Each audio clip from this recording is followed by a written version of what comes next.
Some celebs pull up loco. You know we up next, pull up mobos. They gon' be there on repeat, they like, oh no. Where's the mix it up, let's take a photo now. Photo now. For now, I'm loco. For now, preserve the beat, I'm more loud. I said I'm more loud, I'm more loud. Yes, my peoples, big up yourself, man. Big up the whole Metric community, man. We're still going strong. Come on, man. Any news, I told you, look, I'm with it. Man, ain't going nowhere. Transfer window done, but we're still going. Smash the likes on your way in. Come on, my peoples. Let's go, man. Laurie Whitwell, that's my guy. You don't know when it comes to Man United news, my boy Laurie Whitwell. Yeah? When he comes out and speaks, you better listen. Big up the boy Laurie Whitwell. He's just come out and said a few things. Of course, he has. Them lot always talking about what's happened with Man United. Literally about 22 minutes ago, I got some quotes from earlier as well. You understand? So I got you lot. Don't watch nothing. We're going to get straight into it. Make sure you lot smash the likes, peoples. Make sure. But yeah, Laurie Whitwell's come out. He's got a little podcast, Man United transfer window, analysed new details on Lammens, Martinez, Hojlund, Onana, Welbeck, and more. Do you understand? So I've got a few of that. And obviously, by the time that we're running through this, a lot of that's going to get aggregated and then we're going to know about it, etc. So don't watch nothing. We'll get into all of that as well. You understand? So we're all good, man. So boom, let me get into it. Let me show you what's really gone on and everything. Bayindir might be leaving. Onana's causing... It's gone bananas today, bro. Let's start off straight away with the guys. Bam, look at that. Amorim pushed for Baleba. You know I put Baleba in my thumbnail for a reason. I don't put Baleba in there for no reason. This is all the stuff about the transfer window, what we got to look at for January as well. Amorim pushed for Baleba. Amorim wanted Baleba. Ratcliffe wanted United to try for him, but the club could not, in the end, justify the price. At the start of the talks conducted through agents, United sensed that Brighton might be open to a sell in the same ballpark as João Pedro. Because what happened is, at the beginning of the window, they said that João Pedro and Baleba was both 100 million. And then they turned around and sold João Pedro to Chelsea for 60 million. So we've gone in there and said, wow, what? Are they going to do the same thing with us? We've offered 60 million, but they were saying, listen, he's not for sale. Yeah? United agreed personal terms with Baleba, who was keen on the switch, having received positive messages from Andre Onana and Mbeumo, his Cameroon teammates, and Lenny Yoro, who he played with him in Lille. So he had some positive talks with them. Laurie Whitwell said that. And then he goes on to talk about Onana. Look at this geezer, this Onana guy. This guy is a clown. Onana came back to Carrington wanting a new contract. He has been of the view that since receiving the standard 25% cut for non-Champions League, remember, when you don't make Champions League, your wage will get cut by 25%. So that's what's happened. So he's come back saying, I want a new contract so I can up my wage because of the 25%. It's messing me up.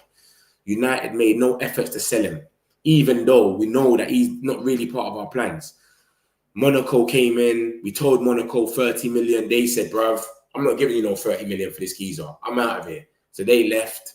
And then we got, following Onana, following the Fulham game, Onana's agents checked if United wished for them to seek options, but they were told it's cool. You're part of Amorim's plans. I don't know why I was told that, bruv. Why are you getting told you're part of the plans when you know you're not part of the plans? So I don't know, man. And then it goes on to say, following blah, blah, blah, following the Fulham game. By that point, though, Bayindir's uncertain display against Arsenal, United had activated on signing Senne Lammens. The club led by Ratcliffe decided to sign a new goalkeeper. So at first, we weren't even going to sign a keeper. This is what's going on. This is what's being said. We weren't even going to sign a keeper, bro. You know what I'm trying to say? And then obviously we've seen Bayindir go Arsenal, mess it up. And then we've clocked, we've got to do something ASAP. That's a bit spooky, to be honest, because, bro, we've all known these men are trash. I didn't even know Onana was that trash. I thought Onana was kind of better than Bayindir, if anything. But, bro, it's coming out that he's even worse now. So that's what came out first. That's what my man's saying about it. And he's saying basically, yeah. So by the Fulham game, we already knew we're signing Lammens. And the Fulham game was, what, a week and a half ago or something? We already knew we were signing Lammens. That was the guy we was going for. Baleba, Ben Jacobs came out and spoke about Baleba a day or two ago, a few days back. He spoke about Baleba and he told us that's a next season signing. Next season, that's our number one signing. Baleba, Wharton, etc. He's saying that we went in for Baleba, but it wasn't making no sense, the numbers, and Brighton didn't want to sell. So that's the thing about Baleba, bro. When I put someone in my thumbnail, there's talk about them. I don't put people in my thumbnail for no reason. This is what Ben Jacobs said about it a few days back. If Brighton had given the green light, Manchester United would have bidded for Baleba, but they said he's not for sale. So this is what we're waiting for, because we don't want to bid and damage our relationship. So there's no way we're going to bid for him. That's why we never bidded for Baleba. So come on, man. A lot of you lot need to chill out. A lot of men are saying, why didn't we go for him this season? Bro, we couldn't have went for him. We would have messed up the relationship. And I tell you lot, if there's one club in the Prem you don't want to mess up your relationship with, it's Brighton. They got gems coming out of their arse, bro. They're cooking gems in the lab. They're going mad with it. They'll have a new Baleba by next year. Easy. Brighton are on a different thing. So this is what Ben Jacobs told us. Laurie Whitwell is more or less saying the same thing. He's just saying, yeah, we've agreed personal terms, so we'll see what happens. Onana, this guy's a clown. This guy's come back because we got the standard 25%. When you don't get in Champions League, the geezer's come back and he's saying, I want a new contract because he's getting the 25%. You're the reason we couldn't even get close to the Champions League, you idiot. You and your silly mistakes and stuff like that, bro. And he's sitting there being giddy, talking about he wants a new contract. Come on, man. This guy's an idiot. He's got to bounce as well, man. He's got to go. And then obviously the boy Lammens come true. He's the new goalkeeper now. I think he's going to be the number one member. And Nana has got AFCON. And Nana's got AFCON. So either way, he's going anyway. You know what I'm saying? He's going to be gone for a month in December anyway. So we're in September now. We got, 3 more games and then the next international break or something like that. And then he's gone to AFCON. So we might not get a lot of Onana. But I think he might play against... City. I don't know if we're going to go and just throw him into the deep end against City. I don't know. What do you lot think? Do you lot think we're just going to throw him in the deep end straight away? I don't know. So that's what he's gone and said about Onana, man. But I think he's an idiot. I'll keep it 100% with you. I just think this guy is a straight up clown. Like, you've come down. You was bad last season. We finished 15th. It was all atrocious. And you've come and said, because I've lost my 25%, because we didn't make Champions League, can I please get a new contract? I think you're an idiot, mate. Yes, you're an idiot. Literally at that. And he has to go. Him and Bayindir are both not good enough. Like, there's no justifying it. I thought he was better than Bayindir. Now I don't even know. They're both just trash. Lammens needs to come down, hit the ground running, but I don't know if we're going to start Lammens. I've told you lot. There's little reports that's come out today saying Lammens was brought in to be the number 2 and we ease him in. We don't want to throw him in the deep end. Because you've got Man City, then you've got Chelsea. If he makes a mistake, we're Manchester United, bro. You don't know how it goes. They won't stop talking about this geezer. Is he a dud? Yeah, I was going to say he's still young as well. It's a bit crazy. So, yeah, man, we'll see what happens with Lammens. Hopefully, all goes well. Onana's a clown. Baleba's one for next season. That's Laurie Whitwell. This is Ben Jacobs saying the same thing. So next season is Baleba time. So everyone relax with the Baleba thing because everyone keeps coming in there. Other people keep talking about it and just chatting shit. We should have went for Baleba. You know why we didn't go for him. We didn't want to ruin the relationship with Brighton. They said he's not for sale. And on top of that, this season, Baleba ain't even started off the best. So the price might even go down. Because the 3 games he's played, he hasn't been anything special. So even if we paid that 120 million or whatever, he might have had the same stink. And then it would have been, we've been bumped. We've been conned. Baleba's a fraud. Or the Man United curse has happened again. So it is what it is, isn't it? We'll see what happens with that. Let me get into the more news and I'll get these comments in a second. Keep them rolling. Smash the likes, my peoples. And then we got this. Look, Harry Maguire could have went to Juventus. A lot of clubs came in for him. Como, Cesc Fabregas's team. Cesc Fabregas's team, Como, came in for Harry Maguire. Juventus came in. Remember, he's got 1 year left on his contract, you know. And we said, nah, bro, we're not selling him this season. We're going to keep him here. And then next season, when he goes, we can replace him. Next season, Casemiro goes, Harry Maguire goes, and I think Bruno might go. That's what Ben Jacobs is saying. He's saying Bruno might go next season. That 100 million, we might take it next season. It's just the World Cup. These guys want to stay in Europe. So Harry Maguire, Casemiro, Bruno, they're probably the three that's on the most money at the club as well. So if they was to leave, it would be a bit mad because it's our senior players. But then again, it's, bro, the money's come off the books. We can replace them and go and get some next players. So Harry Maguire had some opportunities to leave and he said, nah, I'm all right, I'm staying. And the club wasn't even letting him go anyway. They said, forget about it. You understand? And then we got this report here about Welbeck. It says Man United considered making a proposal to Welbeck. Let me put the screen a bit closer so you can see what's going on. Yeah, Man United made a proposal to Welbeck of a contract to 2027 should they agree a fee with Brighton. He would have been a relatively low-cost arrival to complete a marquee signing. So listen to this now. Before everyone goes mad and sits there and goes, what are we talking about Welbeck? Have we gone mad? We wanted to do well. If we couldn't get Sesko, we are not going to panic buy and go and do something crazy and go Anthony 85 million and Hojlund. No. What they would have said is, let's get someone for cheap that can play in the league and then we can go and spend our money somewhere else. So what would have happened was we would have bought Welbeck for about, 10 million or something. He would have been the striker with Xerxes. And then what would have happened? Maybe they would have kept Hojlund. I don't know. But he would have been the striker and it would have went for Baleba then. Do you get it? So go for Baleba, put Welbeck in for 1 year or two. Then you go get your main striker next year instead of going out there, spending 50, 60 million on someone stupid that you don't even rate like that. And then you regret it next year. So that's what they're saying here. It would have been a low-cost arrival to complement a marquee signing. So Baleba would have been on. Midfielder would have been on. If we got Welbeck, midfielder would have been on. But they got Sesko in the end. We didn't need to go down that road. But that's what's being said by Laurie Whitwell there, is it would have been a low-cost arrival to complement a marquee signing. So remember that, guys, because a lot of people, they're just seeing the Welbeck stuff and they're going mad. You see, our fan base is so stupid. So, loads of people, they just see something and they just go, we're done. Jason Wilcox out. Omar Barada out. They're all rubbish. They're all stupid. They don't understand. They don't read into what's actually being said. People are seeing this picture of Welbeck and saying, we went in for Welbeck. We are finished. That's not the case, bro. Read the article.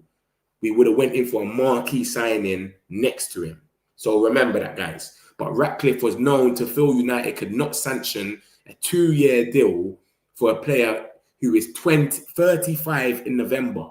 So all this Calvert-Lewin stuff, Callum Wilson, we're Manchester United, guys. We get linked with everybody. On a boring day when no one ain't got no news, no journalists, they wake up and say, what can I talk about today?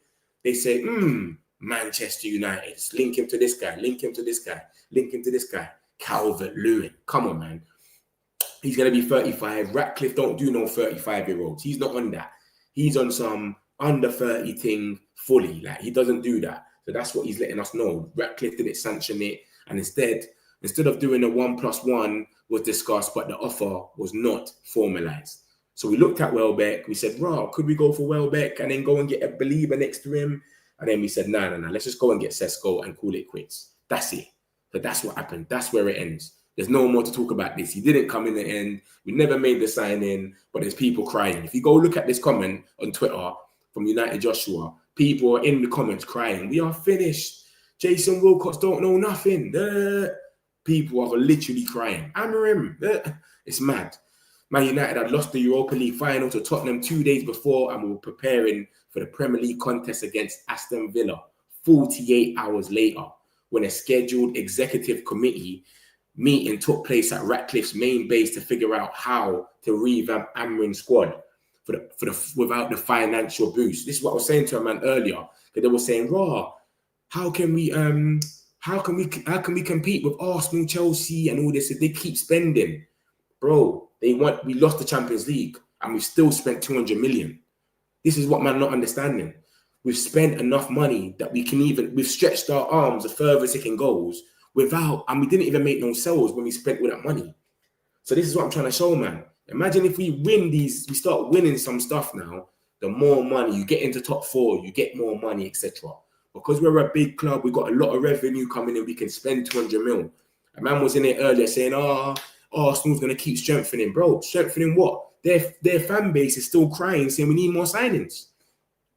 Arsenal's fan base is still saying, did we do enough in this window? But they signed 6-7 players, bro. 7 players. It's crazy, brother. This is what we're dealing with. So it's not about your signings, how much players you sign. It's about who you sign. And this is why I talk about Newcastle when I say, bro, Newcastle, they've done some good signings and they've done it undercover. You didn't even know that they were building up like that. They're doing a signing every other year. Livramento. Who's the other keys on the wing? Is it Lewis?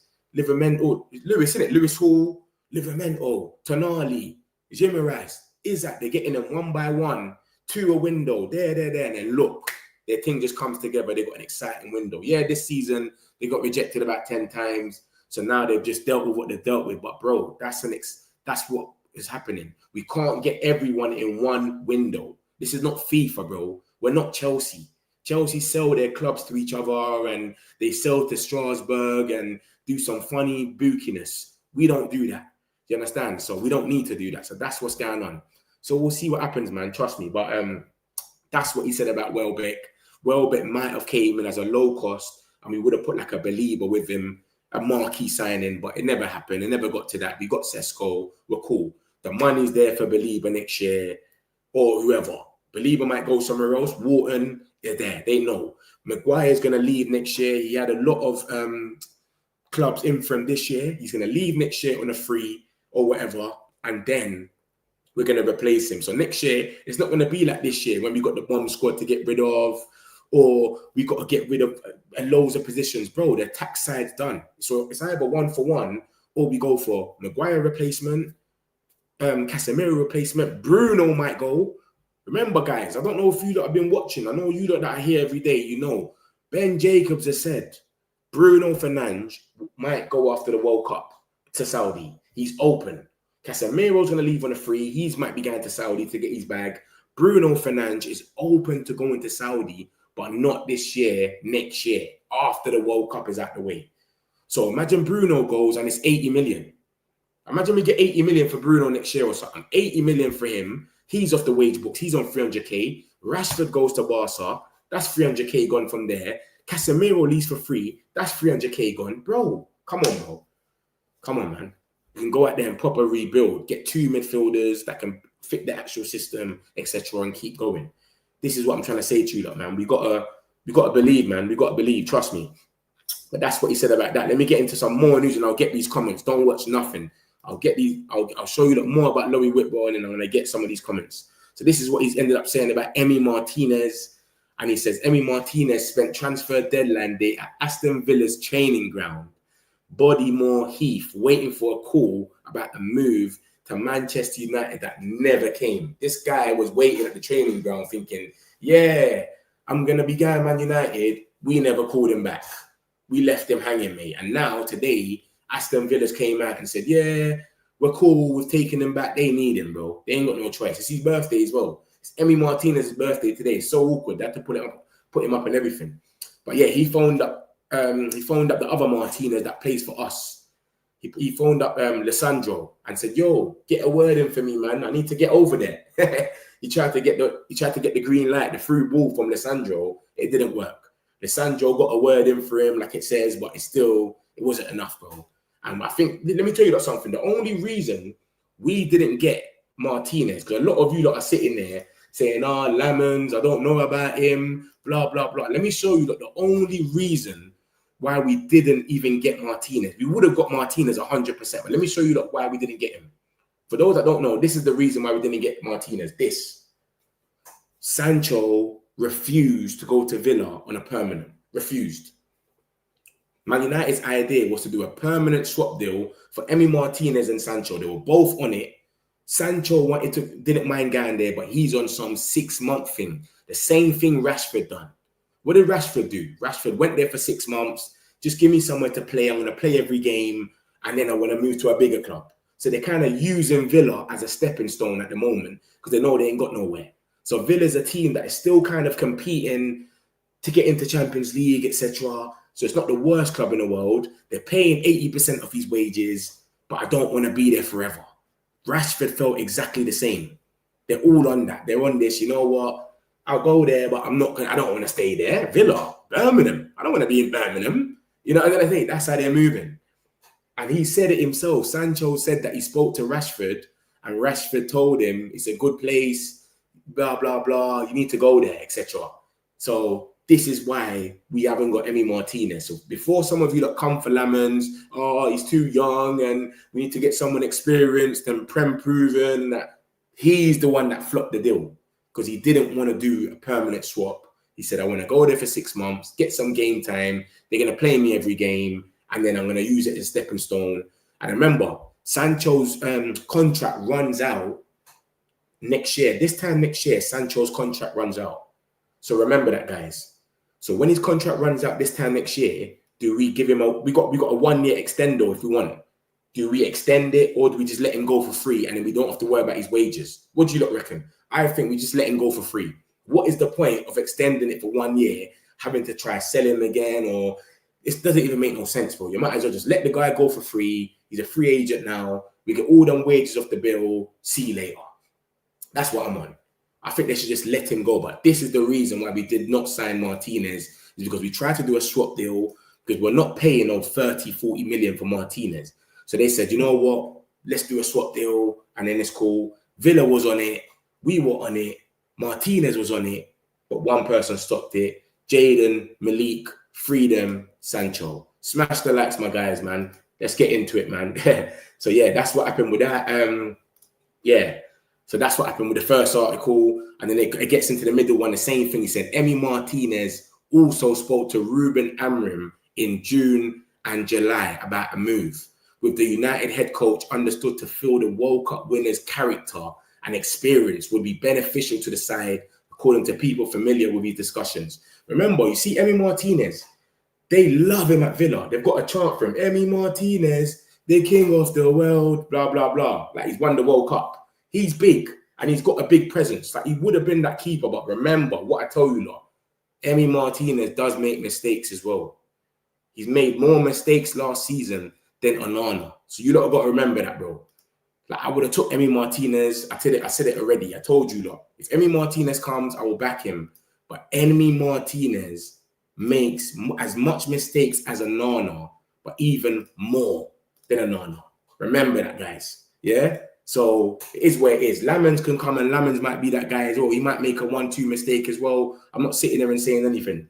But what I'm saying is, you've got to remember that though. This was last season.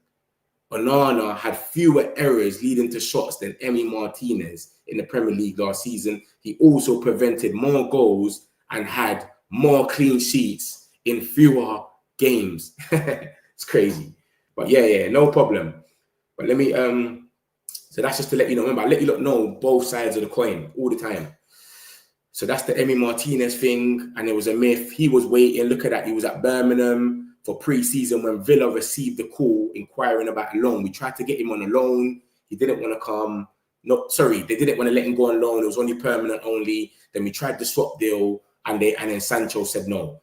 And then we got this. The prospective deal did not progress beyond that. However, and on deadline day, United instead agreed a deal to sign Senne Lammens. So big up the boy Lammens, man. Royal Antwerp. Yeah, 21 million, I think it was. And then we got this stuff about Hojlund. Hojlund came to be treated a little differently, but he remained steadfast in his desire to fight for his place until the end. When the deal with Napoli was struck on Saturday, Hojlund flew to Rome for his medical on Sunday, having yet to absolutely agree to the switch. Of course he agreed. Why would he fly to Rome for no reason if he ain't agreed? Part of Hojlund's motivation, it can be revealed, was that he considers himself better than Sesko. So the fact that Sesko came, he said, nah, I'm better than this guy, man. I want to stay. This is why Hojlund sat there and said, I want to stay, because he feels like he's better than Sesko. But he felt showing that in the sessions might give Amorim pause for thought on his departure despite Sesko's arrival, but the decision had been already made after Hojlund suffered last season. And remember, Omar Barada came out here and said, if you don't perform in 18 months, you have to leave. Do you know what I'm trying to say to you? You've only got 18 months at Man United now. We're not doing this long thing. You know, Luke Shaw and all of these guys, they've been here for 9, 10 years and all of that. Nah, bro, you better perform. You don't perform in 18 months, you're gone. We're not having that no more. Yeah, and everything I say, I always make sure I show you lot so that you don't know what I'm talking about. This is all my brother on the 22nd of January last year. The new board will not allow non-performing players to stay at the club for several years. Oh, my brother feels that players have to perform or leave the club within 1 or 2 years. That goes for Hojlund. He's had a 2-year. It wasn't all that. So they've gone, yo, brother, I don't know, bro. You know what I'm saying? Your time's done. Yeah, Sesko's here. You might be able to fight with him. I wouldn't have minded if he was a 70-minute player. If we turned Hojlund into a 70-minute player, he comes off the bench, 70th minute, and he just runs at them tired legs, I wouldn't mind that. But they've had enough. So this is their new regime. You got 1 to 2 years or you're myth. So someone like Luke Shaw wouldn't even be here now if we had these guys in charge back then. So someone like Dano and Luke Shaw and Lindelof and all of these guys would not have survived that heat there. They would have been missing long time. Even someone like Maguire might not have been here. Even Maguire might have been gone by now. Who knows? So yeah, man, that's what's going on with that. That's what was said about that. And then obviously that's the next article. And then, yeah, and it just basically says his goals. He's scoring 10 goals in 52 games and only 4 of those in the Premier League. 4 goals in the Premier League is crazy. 4 goals is madness. Come on, man. I think between him and Xerxes, they scored 7 goals or something. And Xerxes was injured for a little bit. So that is madness, bro. It is crazy. Let's be real. So Hojlund, I wish him the best anyway. He's a Man United fan. I wish it works out for him. You get me? I didn't want it to end like that, but you just never know, man. It is where it is, isn't it? Certain things happen for a reason. He might go there and smash it. I hope he goes there and smashes it. Napoli. He does what he needs to do because he's a good guy, man. And he's got way more space over there as well to run and all of these things. So it is where it is, man. We'll see what happens with Hojlund anyway. Let me get a few of these comments and I'll get straight back into it. Laurie Whitwell said way more. Look at that. 48 minutes ago, he's come out and said loads. Hit the like, my friend. Amorim going to leave, I think, Metch. I don't know, man. Everyone keeps talking about he might leave in this little period here, the, what's it called? International break, which is now. I can't see it happening. I know they're going to have a meeting. I can't see it happening, though. I'll be real with you. Metric community. Big up yourself, Mustafa, man. Grimsby cheated, I heard. Whitwell, Onana, pay rise. Yes, 59 seconds, but I don't think we should go for that. Metric community, big up yourself, United. Hey there, Metch. What's going on, JM? Up the Mags. What's up, Metch? We said up the Mags, yeah? The Magpies. NUFC, you know. Why not pay money and get him to join? You're talking about Baleba. Good point, Metch. Not right time. Oh, it's getting new deal, Metch. Yeah, Onana's a joke, man. Walder made if he plays versus Sesko on Thursday. I ain't seen that Walder made ever play, so it'll be good to see him actually play in the game. I'll be real. I've never seen him play. Did you go to that Burnley Man United game? Nah, I didn't go to that game. So I went to the Fulham one and the Arsenal one. United might not go in for Baleba next season. He does need to perform. Is that what you think, though? Because he's been kind of pony this season, isn't it? The first 3 games of the season, Baleba has been a bit weird, I'll be real. But, mate, who knows? He might be trying to drag the price down, man. Who knows? You know what I mean? Or Man United might be on his head. Who knows? Big man, have you have anything on Baleba? I showed everything about Baleba, Rasmus. Obviously, at the end, I'll run back on it if you've missed it. Don't worry anyway. Blackburn offered us Wharton, and we said, no, we don't want players from the championship team. That's how good our starting are. To say a certain arrogant attitude will cost us millions. Nah, but our scouting is good. Our scouting got us bare players, Caicedo and all of that. And it's up to the Glazers to turn around and go and press the button. It's not the scouting. The scouting can't make us sign someone. They just show us, yo, we got these 10 players that are good for the DM role, up and coming, They fit the bill, what we want. Strength, progressive passing, blah, blah, blah. And it's up to us to sign them. The scouts don't sign no one. So the scouts are good, bro. They showed us Duran. Duran was 10 million. John Duran, he was 19 years old, playing for Chicago Fire, whatever it is, 10 million euros or something, $10 million or something like that. And we said no. Caicedo was 3 million. Glazer said no. We don't want to take a risk on no one like that. Caicedo, come on, man. So our scouts are good, man. Everyone knows our scouts are good. Why didn't we get Nick Voldemort? We didn't need him. No one ever said anything about Voldemort, whatever his name is. No one's ever spoke about this guy when we was looking at strikers. I'm talking about Gyökeres, Osimhen, Delap, Sesko. This guy's name was never involved. Only now that Newcastle's bought him, people are talking about him. He was never in for this guy. No one was in for him. And Newcastle overpaid as well. They paid like 90 million. They know that as well. But obviously, it is what it is. It's what it is. Yo, what is the intro song? We're saying it's cold, isn't it? That song's cold, isn't it, JM? And no, it's not even out yet, bro. It's not even out yet, so I can't even give it up like that. But it's gonna come out soon, and don't worry, it'll be on the page. You'll be able to listen to it. Everyone always says something about that tune there, you know. Where someone said, "Lebs, good, that's local." Hey, Arsenal 8 new players. Why does this guy keep coming here talking about players, big man? I don't care about these guys, man. You keep coming in there talking about next players and that for different teams. No one give a damn about CFC. Big facts. Remember, we sell Bruno Fernandes January or summer. I think it's going to be next summer he's going because he wants to make the World Cup. So you see the World Cup here, it's gone for us and against us. Yeah, so some people want, like me personally, I wanted Casemiro to go. Some people want Bruno to go. So you got Bruno that wants to stay, Casemiro wants to stay, and you got Mainu that wants to leave because of the World Cup. So it's gone against us in a way that we got someone like Mainu that wants to leave, to go on loan. Bruno wants to stay. That's what some people don't want him. Casemiro, he wants to stay because of the World Cup. And then, so that's going against us. But for us, all the bomb squad went. Apart from Malacia, who half of us don't even remember plays for the club. It's gone our way with that sense. So the World Cup, it goes both ways. We can't get it both ways. It's the way that we win. Okay, time is not Man United's friend. If they get 100 million, then hopefully that Baleba's coming. I am a believer. Next year, what's that? If Man United will go to the Champions League next year, he is. Yeah. We should get Baleba next year if we go. The only team that I think can go in for him, me personally, is Tottenham, Man United, and maybe Liverpool. Chelsea's got Lavia and Caicedo. That's not happening. City have got Rodri and that Nico Gonzalez guy that never plays. He just sits there. If Rodri's not fit, yo, brother, come get some minutes. That's it.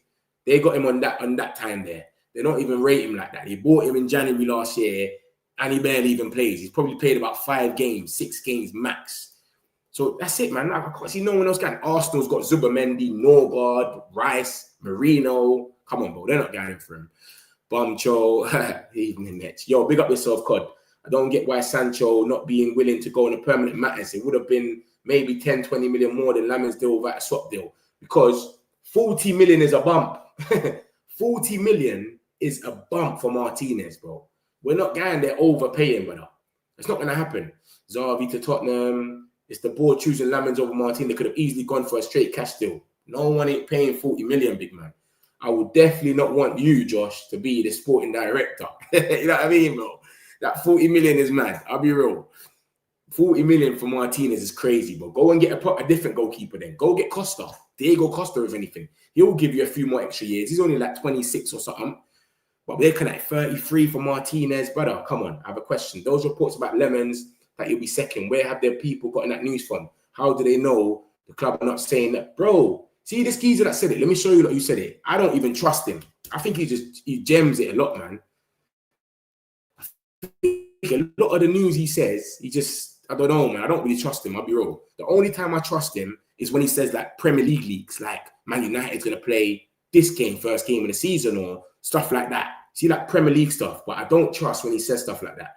But let me show you where he says it. He says, where did he say it? Look, he says it in this article, but obviously I'll show you where it's been aggregated. Exclusive. Where's exclusive? I'll show you where it's been aggregated that he's basically saying, he's not going to be number 1, blah, blah, blah. But, bro, like I'm saying, how does he even know that? For real? How does he know that? Where is it? There it is. Look, Lammens is not expected to become first choice immediately following his arrival at Old Trafford from Royal Antwerp. He is considered long-term option who can develop under Amorim's coaching staff. He might be guessing. Who knows? But then again, let me tell you something. If I'm a journalist, what you've got to do is pay attention to a lot of things. That's how it is if you're a journalist. So watch this now. Me being me and I pay attention, everyone that we've signed, Amorim's always gave them time to come into the team. Do you get it? And Mbumo came. Everyone thought he was going to play pre-season. He didn't play him for the first 2 games. He didn't play him against Bournemouth. He never played him against, who was the second team he played against? West Ham.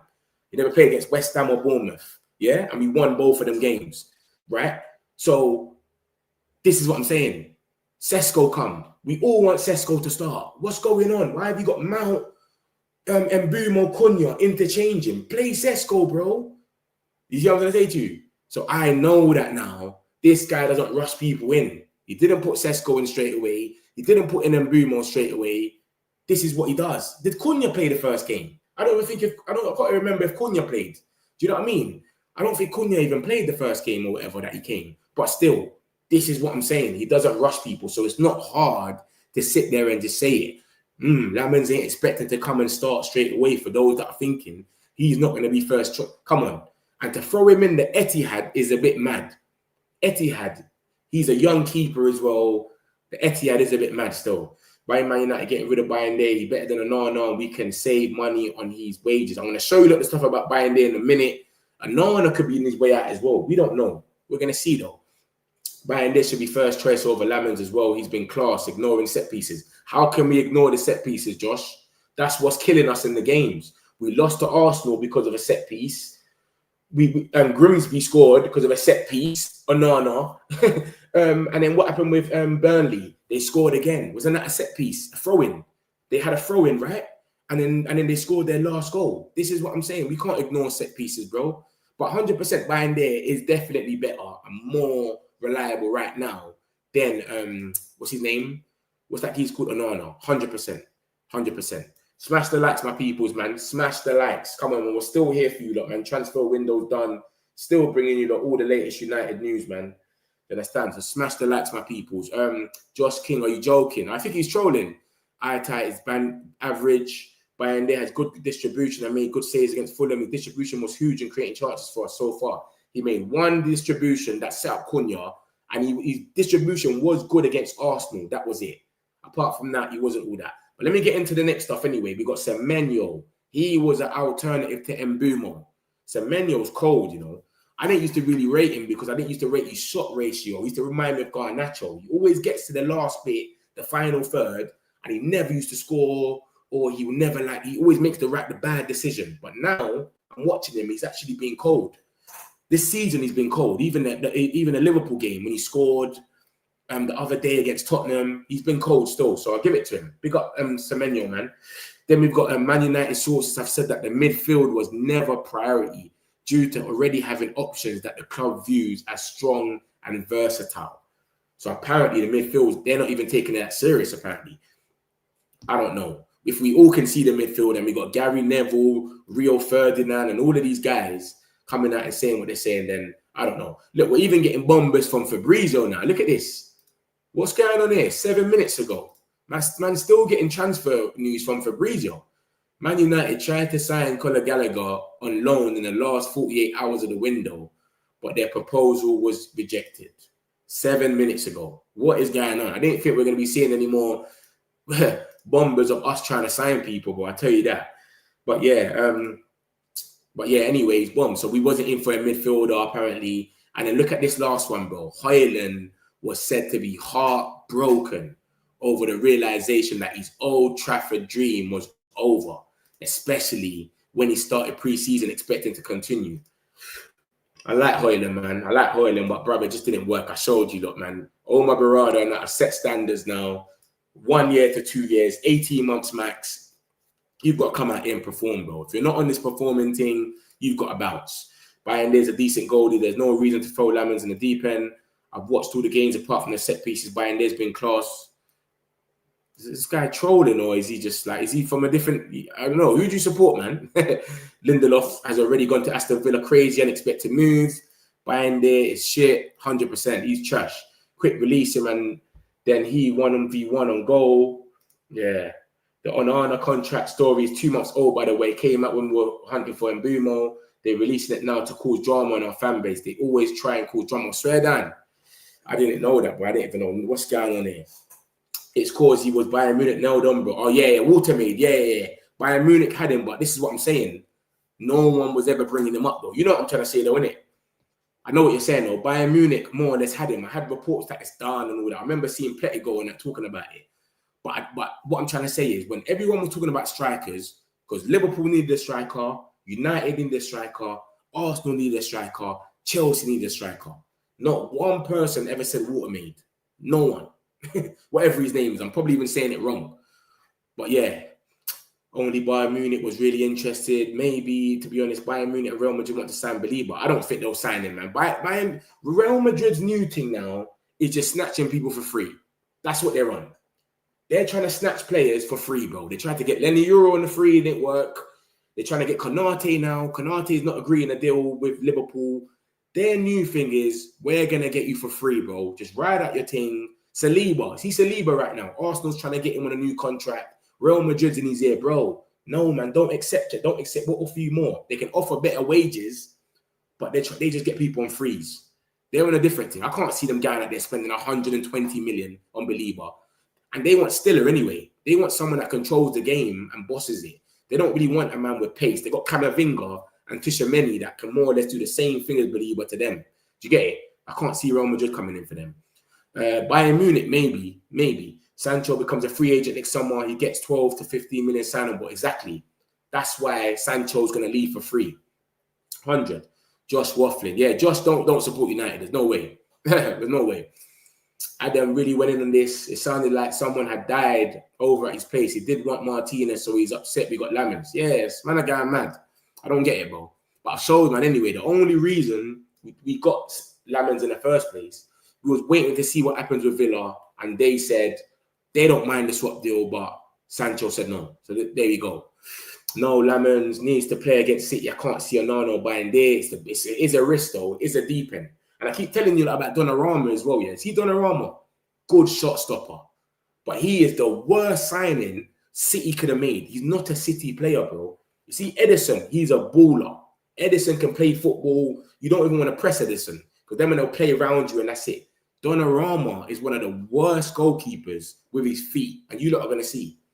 A lot of people sitting there twerking. I want Donnarumma. Wait till you lot see Donnarumma playing football, especially for Man City, a team that never goes long. They never do that hold-up play type of thing. They don't do that. Do you understand? Trying to win the second ball and that. They don't do none of that. They always try to play around you. Donnarumma, you lot are going to see what happens to him. Yeah, I smell a rat with this report. No wonder this guy didn't give up the sauce. Bruv, he just gems it, man. I'm telling you, I don't really rate him. Onana is not top 3 best keeper in Africa. I'm shocked he's number 1 at United. The last Africa Cup of Nations, South African and Nigerian keepers were top keepers. Onana was not even close. I swear he came late or something. He went there late on the plane. Then they lost 3-0 or something. And he came straight back. It was madness, man. It was madness. Throwing young keeper in big game is dangerous. So his confidence is true. I don't know, man. I don't know. Is Lammens ready? They've got to check him out in this little thing. I don't think he's going to go to Belgium for this little thing. He might stay at Carrington. So we'll check him out. They'll see what's going on. From Man United fan, I'm sad to say, but Liverpool will rule for a long time. He's probably saying that Liverpool will run it for a long time. We'll see, man. They've still been unconvincing. Obviously, Isaac's there, but they haven't been convincing. Ain't goalkeeper different to outfield. Like, I'm sure Amorim isn't an idiot. Like, we need to start Lammens. Man City are going to start Donnarumma. Yeah. How's it going, mate? Season starts now. Pick up yourself, Martin, man. Yeah, man, the season's ready, but we got this 2 weeks of international break, which is long. Let me answer this again, actually. That's the thing. Donnarumma's a Champions League winner. He's won the Champions League. He can deal with pressure. He's played in big tournaments, Donnarumma. He's played in Euros, finals, and all this stuff. Lammens hasn't done none of that. We're looking at him as a prospect for the future. Donnarumma, he's ready now, but he cannot kick. So you just need to press the life out of him. I'm telling you, watch when he goes to Man City and they're trying to play that football there. It's going to be dark. Glazers out, fan. Our focus is goals. What's the condition of Chido Obi? What do you mean the condition, brother? What do you mean by that? Condition? What do you mean? I don't think he's injured, but he's playing, isn't it? I think he's playing for the under-22s. Or the under-21, sorry. You understand? Yeah. He played the other day and he won. And he scored, I think. Man said condition. He played the other day against the under-21s of Man City and he scored. After Chido Obi scored versus Man City under-21s on Sunday, Travis Binnen, blah, blah, blah, he hinted that Chido will spend a lot of time with the under-21s in order to work on the areas of his game while also being involved with the first team. So he's going to be with the under-21s, and he's going to come into the first team as well. But remember, we got Sesko, Xerxes, and Mbumo, Cunha. All of them can play up striker. We don't need Chido right now. And we're trying to prove ourselves this year. This year is the redemption. It's the redeem. You know what I'm saying? I don't think they're going to try and throw Chido in the firing line again. You know what I'm trying to say? Last year, we didn't have no other options. This summer window is the window of the three crybabies, Gyökeres, Isaac, and Wissa. Boy, they all got their moves, though. They all got their moves. Maybe if they didn't cry, they'll still be stuck somewhere they don't want to be. It's crazy. Chido is playing on the 21s. Yes, let me show you a lot more of the news. So that's that. Semenyo and all of that. That's who we would have went for. This is the beginning. This is earlier in the day. This is what came out. I'm going to show you what came out after. Yeah, don't worry. I don't do clickbait. Bayindir to leave. There's something in there. The windows in the Turkey and Saudi Arabia Pro League are still open to the 11th and 10th of September. So it's still open. So someone can still go. I know you lot saw today we had a here we go for Gundogan to go to from Man City to go to Galatasaray. So the windows are still open. So Turkish teams, Beşiktaş, Galatasaray, the other teams, they can still come in for our players. And if you read this, it says it is understood that if a suitable offer were to come in for the other goalkeepers, Bayindir and Onana, it will be considered. So the Turkish League and Saudi can come here and buy one of our goalkeepers. Onana and Bayindir may be options for Galatasaray now that Manchester United has signed Senne Lammens. So they might come in for him. And then you've got Tyrell Malasia's loan to Elche is now unlikely to happen. Yeah, but Malasia could now stay at Man United past the deadline, blah, blah, blah. But Saudi and Turkish windows remain open. So a Turkish window might come in and save us with Malasia, and a Turkish window might come in and save us with, what's his name? Bayindir and Onana. Who knows what's going to happen? But something might come from it. And then obviously that was earlier, like I said to you, and I've got some more news now. Like I always say, I don't do the clickbait thing. So look at this. This is the links about Bayindir now. Look at this, guys. Manchester United, Altay Ban. Look, let me make the screen a bit closer in case you can't see it properly. There we go. Manchester United's Altay Bayindir could be on the move to Trabzonspor after they sold club captain Ergen Kaka to Galatasaray for 33 million. So Galatasaray, I've got their goalkeeper now. They went in for Ederson and they went in for Lammens, and they went different places. That's what happened. So Galatasaray went in for Lammens. He came to us, and then they went in for Ederson, and he went to Fenerbahce. And now Galatasaray have bought their keeper. So now this team, they're looking for a keeper. They've got 33 million euros there. We will only want like 4 million or something stupid. They might come in for Bayindir. So this is the talk about Bayindir, guys. I don't know who this guy is. Paddy Key, attacking football. He's the one that's brought the news. I don't know who he is. So take it with a pinch of salt. I'm not sitting there saying it's facts or anything. I don't know this geezer. I can't vouch for him. But this is the talk. United Exclusive has obviously aggregated it. So they might know more about him than me. But that's what's being said about Bayindir. Let me show you a lot more about it. This is it again. Paddy Key, whatever. And this is where he's dropped the news. And he said, after they sold club captain Ergen Kaka, 33 million plus 3. Remember, guys, the Turkish league is still open. The Turkish transfer market is still open for 10 more days. And so is Saudi. So he can leave tomorrow. But my only thing is, there's no reason for these guys to leave when we are not playing no games. If we were playing games now, while the Turkish market and the Saudi market still open, maybe one of them don't make the bench. Maybe they see, wow, we're playing Lammens instead, or etc. And then they feel away, like, okay, this guy's not rating me no more, let me go. But because we're not playing no games, I think our game against City is on the 12th or something like that, or the 11th, I can't remember. But by the time we play that City game, this is the Turkish league's already closed. So that's what I'm thinking, like, this guy might not even go, because if we're not sitting down and telling Onana that he needs to go, because there's that report that Onana, look, we didn't tell him that he needed to go, are we going to tell Bayindir that he needs to go? Look at the middle report. The middle report and the middle article. Yet United made no efforts to sell Onana. So we're not telling them that they need to go. Then what's going to happen then? This is what I'm saying, man. It's a bit spooky still. I don't know, man. But Trabzonspor need a goalkeeper, and apparently Bayindir could be on the move there. So I don't know. We'll see what happens with this one. Hopefully he ends up moving, or one of them ends up moving anyway, because there's no point. 14th, yeah, September. Love for that, Neil. Appreciate it. So the 14th of September is when 14th of September is when we play City. But look at that. Their window ends on the 11th and 10th. So we ain't even played a game by then. So none of them's feeling uncomfortable. Unless we tell them straight outright, we've got a bid for you for 4 million. You got to go, big man. Yeah? There's your surplus to requirements now. Onana's here, Lammens is here. Sorry, bro.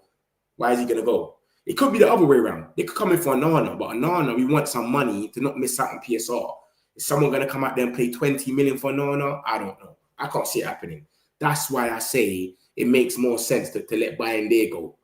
Because Bayindir is about 3-4 million. Do you understand? We got him for 3-4 million. We're not going to really care to sell him for the same type of price. As long as we get kind of our money back, who cares? So that's where I'm at with it. But we'll see what happens, man. We'll see what happens with this whole situation. Let me show you some more news as well. So that was the, that's the Bayindir stuff. Trabzonspor, whatever they're called. I've heard of them, but I don't know if they're bottom half table team. I don't know who they are, mate. Cool. Let's get into it. Let's get into it. Boom. Let me get a few of these comments.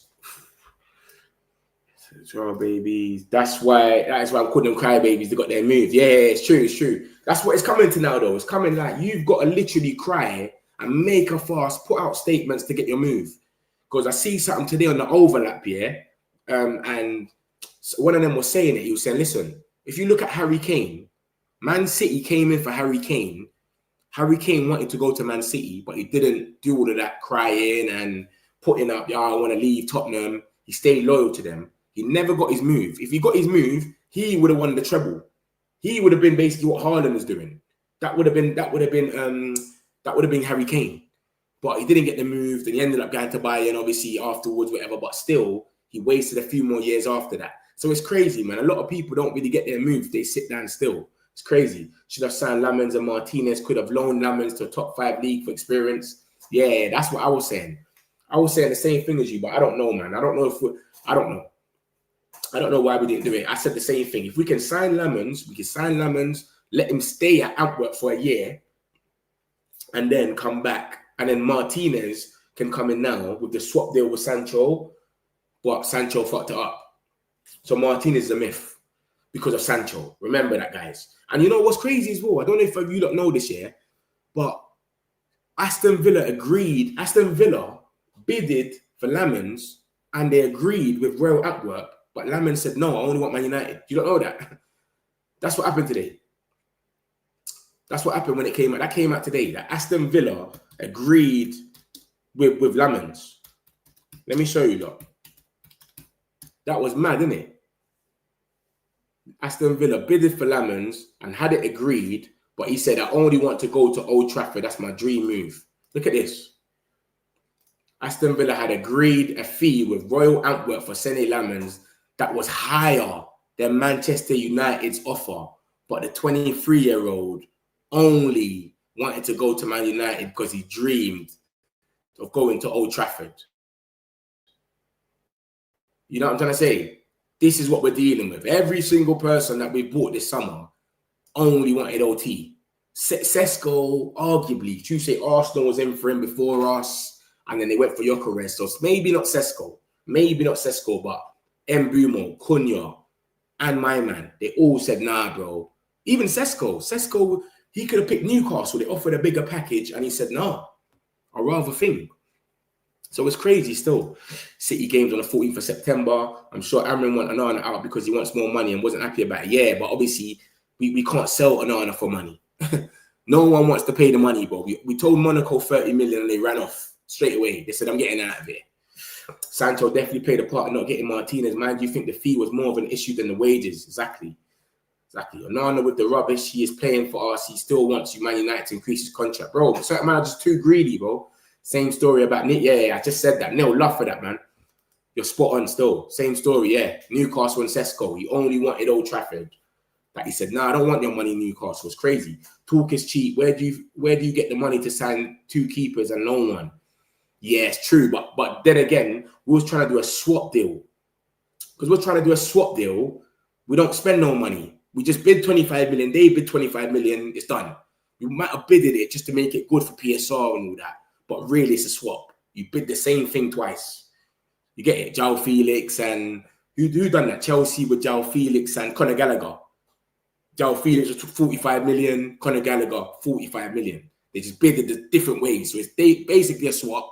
No one loses a penny. But for PSR, it looks like, yeah, look, you spent that much. So it's cool. Do you understand? So that's what could have happened with Martinez and Sancho. But Sancho said, I don't want a permanent deal. Fabrizio Romano came out and said it. He said no to a permanent. So that's what killed the Martinez deal. Do you think Rashford is going to cook up Barcelona? Rafinha's not so far. He's not looking sharp. You can see the level between him, Rafinha, Yamal. I hope Rashford does well. Bro, I was chatting to my brother. My brother watched the game and he was telling me, yo, my man has been pony. Rashford. He told me that he took a shot from the halfway line and they were drawing. And like everyone was just looking at him like, what's wrong with this guy? But everyone else has told me, and what I've seen anyway, is my man ain't been that guy yet. And we all thought he's going to cook as well. I see him miss, like, the first games he played, I think it might have been pre-season, I see him miss like an open goal. But I ain't watched him again since then. But hopefully he gets up to scratch, man, because we can't have Rashford come back now, have to keep paying him his money. He's not happy. It's long, bro. You understand? I know a lot of people will probably sit there and say, we might have a different manager by then and all of that. But, bro, come on. Just do what you're doing. It's your dream move. Go out there and do what you need to do. We tried to swap with... Yeah. Love for that, Neil. Had Man United make a decision about EFL. Yeah, I got that as well. I'm going to show you that right now. We made a decision about this Grimsby thing. And, yeah, I don't think we want to do it still. I'll show you lot in a second. I'll show you like that in a second. Don't worry. We're not going to do it. We don't want to do it, man. It's embarrassing. To be honest with you, yeah, the Grimsby thing, I wouldn't mind playing them again, replay. But for them to kick them out and then we get through, I wouldn't want that. I'm not on that. Because that's when it's like, even if we won the whole thing, everyone's going to be like, you shouldn't have been on it, blah, blah, blah. I'd rather we replay the game and then we just thrash them. We literally take the piss. Just for doing what you done, you get it. Feels like Rashford coming back, Gavin. No fever, but we know Sancho has no passion for Manchester, but money, his football career is done. Yeah, it's true. It's true. That's why he wants to leave on a free. Sancho and Rashford are using Aston Villa as their stepping club. Literally. Like, you know what? We're just going to go there. They're kind of around Champions League. So we'll just go there and think. Look at what he said. This is what Sancho said in his thing when he signed. Look, Marcus Rashford influenced his decision to join Aston Villa on loan. I spoke with him while he was here last season, and I know he really enjoyed it. He said so many lovely things about the club, like how it's a family and you feel that friendly environment with great players and stuff. I definitely felt that as I came in. Bro, then why didn't you go on a permanent then? If that's what you felt and that's what you knew, you would have went on a permanent. But of course, Rashford done the same thing as well. He knew Amorim ain't playing him. It's January. Let me get somewhere that I can play. It's a stepping stone. I'm just going to go Villa.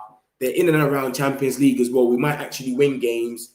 Unai Emery's meant to be a good manager. Let me go there, get a little 6 months, get myself back in the England team, hopefully, and then go to my proper team because there's going to be bare teams on for me. That's how Sancho's dealt with it. Same way. 80% of his ways they're paying. It's lovely. It's good. Why not? You know what I mean? So it's what it is, man. These are the transfers. I put this in earlier. This is the mini clear out we've done on the right. Obviously, Lindelof, we never sold him. We let him go out on a free agent, but we've cleared him out. You could add Eriksen on this list as well if you wanted to. And then on the left, there's obviously who we bought. You could also add Diego Leon in there. But I don't know if they're treating Diego Leon as a little kid or something because he doesn't get a chance. He doesn't even get a Scooby. Look, Fabrizio is dying for something today, for some traction. Look, the here we goes. I've dried up. The transfer window's closed. Fabrizio's still making videos. 9:58. Look at that. 2 minutes ago, he's dropping videos still. In the last 48 hours, summer transfer window. Man United tried for some Conor Gallagher on loan. Blah. Like 1 minute saying what you just said on Twitter. You could just tell he needs the traction right now. but there's nothing else to say. The here we goes have dried up. If it's not a Turkish signing or Saudi, he's in trouble right now. There's nothing going on. So that's what's going on with Fabrizio. But yeah, we went in for Conor Gallagher on loan, but it was rejected. That's it. Why did we wait until the last 48 hours? Why didn't we just go in for him? You know what I mean? So I don't think we really wanted him anyway. But what would some people have wanted us to panic buy, go out there and spend mad money on him, 60 million? Because Ben Jacobs already told us this yesterday. Ben Jacobs said that we went in for Conor Gallagher yesterday, but they will only sell him on a permanent. So this is nothing new anyway. Because Ben Jacobs already told us this. So, yeah, it don't really make no sense. Him even breaking the news today and talking about it. Because, bro, 7 minutes before the window closed yesterday, Ben Jacobs told us that. Let me show you that right now. Where is it? Where is it? September the 1st. Oh, this is Isaac stuff. I must be way back, bro. Man's like Isaac and that. So it's crazy. But, yeah, Ben Jacobs already told us about that, man. Let me just type it in, man. Jacobs, Gallagher.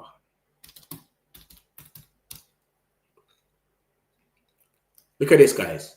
Look at the time at the bottom. 6:53. 7 minutes before the window closed, Ben Jacobs already told us Man United made an inquiry to loan Atletico Madrid midfielder Conor Gallagher. Approach rejected. Atletico were never prepared to sanction a temporary move. The guy told us 7 minutes before the transfer window closed. The transfer window has been closed for 24 hours now. Yeah, 24 hours from 7 o'clock. And the man is just telling us this now. Safe. We have no involvement in Tim, but not a very smart decision. But a characteristic thing. Fabrizio's still trying to pay the cartel. He owes the remaining 30 million euros. It's crazy. It's crazy. So I'm going to show you some more news in a minute, but I was stuck on this. Yeah, this is our mini clear-up, man. It's not been that bad, to be honest with you. When you look at what's happening, Garnacho's gone to Chelsea, Hojlund's gone. Most of these deals are obviously loans, but Hojlund ones are obligation as long as they get in the Champions League.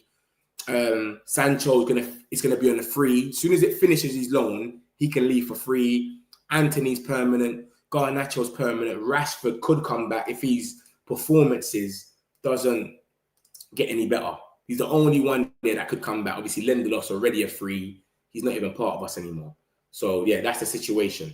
So, let me show you some more stuff about Man United that's come out today, etc. Here we go. Bam. So, we got this. This is Lammens obviously signed his contract. That was earlier. Bam. Blah, blah, blah. Carrington and whatnot. This is the shots in the league so far. Most shots in the league. Man United have got 56 shots. Next after us is Bournemouth for 44. So, boy, we'll see what comes, isn't it? Because people keep blaming the system. 4-3-2-1 is what we need and whatever. This just shows us what Laurie Whitwell said about after Fulham when Myman had a stinker.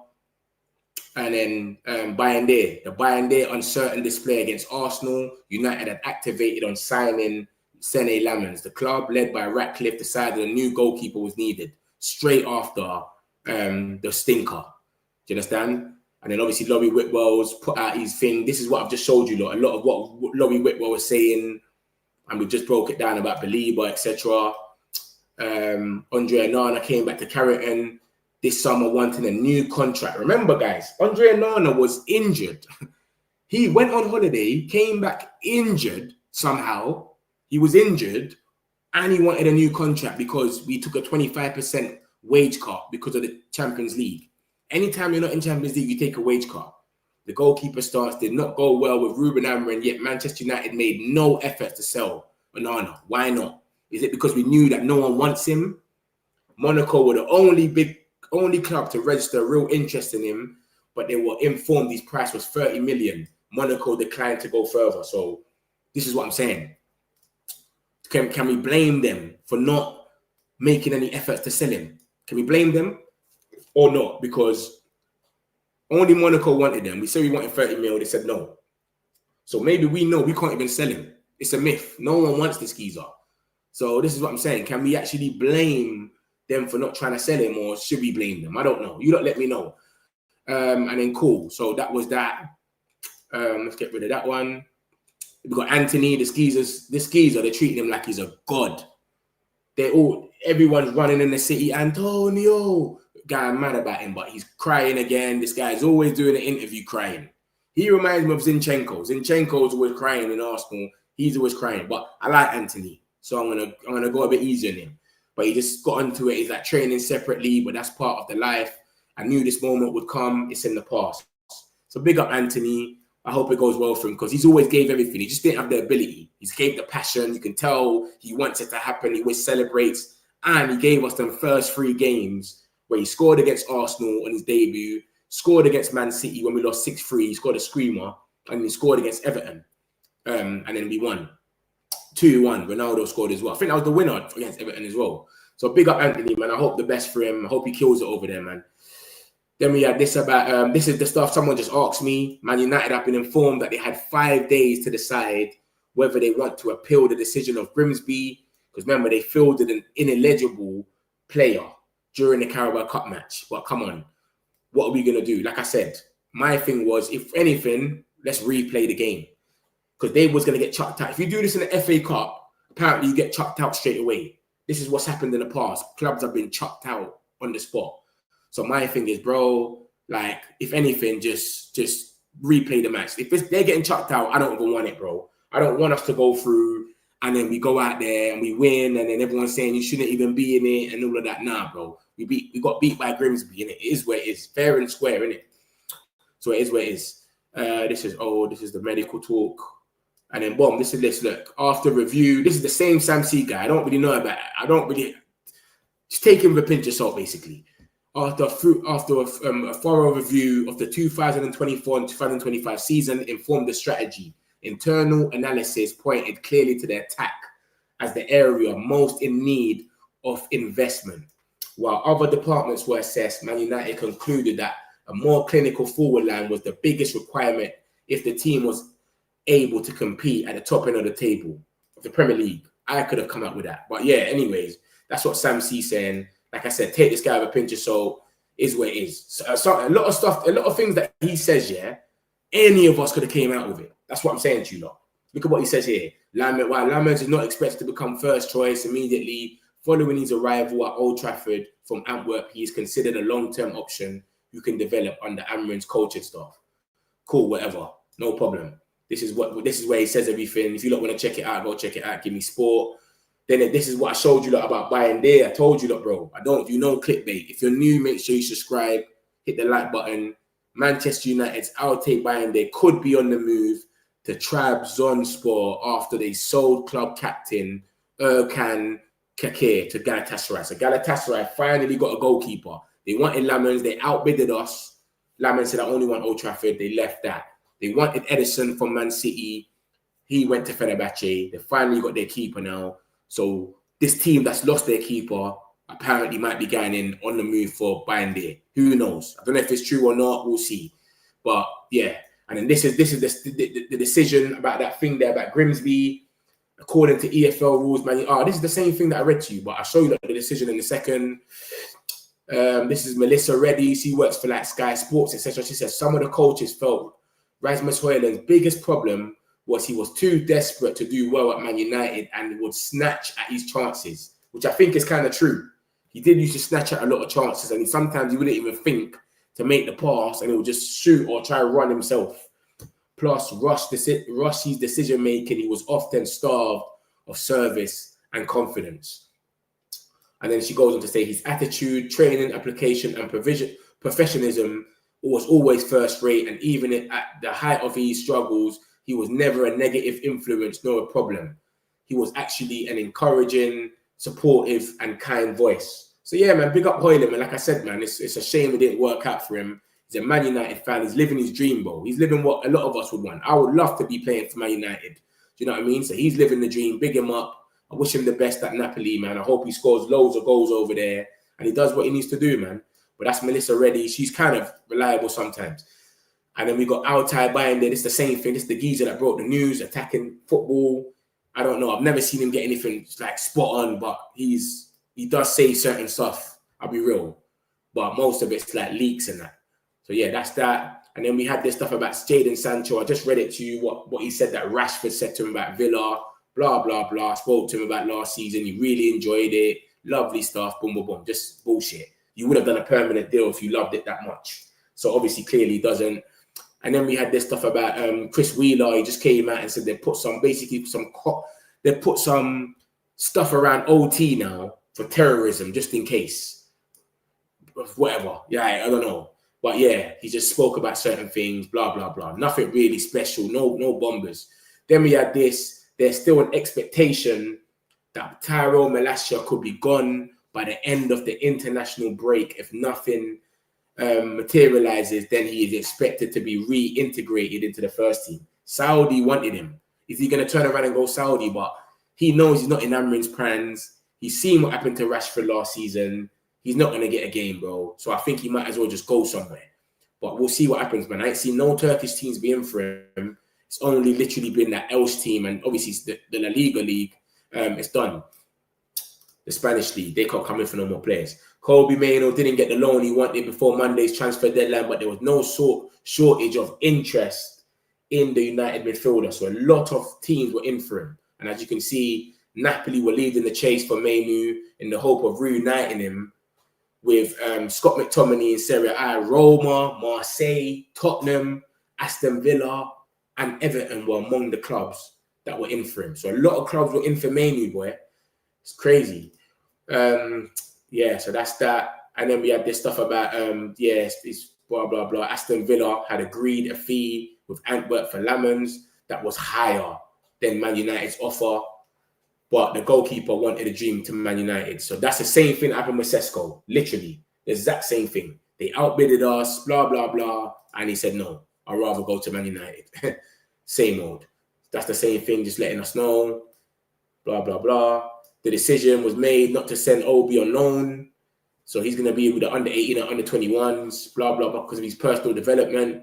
While there's been a lot made internally, but little internally of his decision to delete Manchester United from his Instagram bio. The belief at United is that Obi is patient to play the long game when it comes to hitting the high notes at Manchester United. So apparently he's deleted Manchester United off his Instagram bio, but they're saying, yeah, like Obi's patient. He knows his time will come.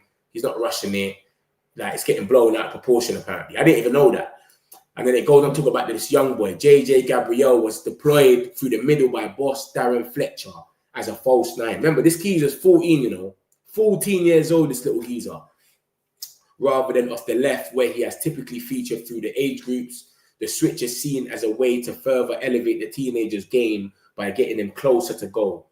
While playing wide left allows him 1-versus-1 matchups, he has been earmarked to play as a false nine, while Lou Bradbury remains sidelined. Right now, it's paying off handsomely. As the season develops, he's one to keep an eye on, the feeling that he'll be drafted to train with Ruben Amorim and the first team before the season is out. Remember, it's already came out that Ruben said he's going to be training with the first team. So this little JJ guy is going to be... straight down, we got a bomber, yeah? I love for that 21st, man. My guy. Let me go there right now. We've got a bomber on Cunha. Let me show you that what's going on. Look, the boy Sully never things. He never misses. Understand, Mateus Cunha's injury isn't as serious as first feared after initial scans. 26-year-old did some light upper body gym work today. Man United have agreed for him to stay and recover in Carrington. Extent or exact type not known yet. So what is it then? Because like I said to you, I saw when he walked off, he looked calm. He looked calm. When he walked off at thing, come on, man, he would have had a protective boot or something. Look at this, guys. This is when he left Old Trafford. Come on, man. You would have had a protective boot or something, bro. He looked calm. Obviously, he could still be injured and not have to have a protective boot, but it's not going to be nothing crazy if you ain't got crutches or a protected boot or something. So that's good to see, man. Big up the boy Sully. He always gets it right. He always gets it first, man. That's the thing about Sully. If you're on Twitter, make sure you're following Sully Talks, man. Certified. He just breaks bombs and keeps it moving. He's not on this joke thing. He don't want no clout. He don't show who he is. He don't want you to come in at him. He just drops the bomb and keeps it moving. So it's not as serious. We never know, bruv. This guy might make the City game, bruv. We never know with this. Or he might be ready for the Chelsea game or something. Who knows? But It's not as bad as we thought it was. If you go on what's that place called? Foot Mob and all of them sites, they're saying Cunha's out to late November and just talking rubbish. This is what I'm saying. A lot of people don't know nothing, but obviously Sadi's come out first and said what he said. So we're going to catch on to it a bit soon and we'll know, innit, if it's true or not. Do you understand? Late September. Look at this, what they're saying on Foot Mob.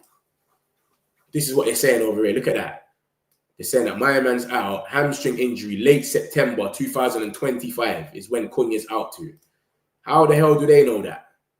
Where they get that from?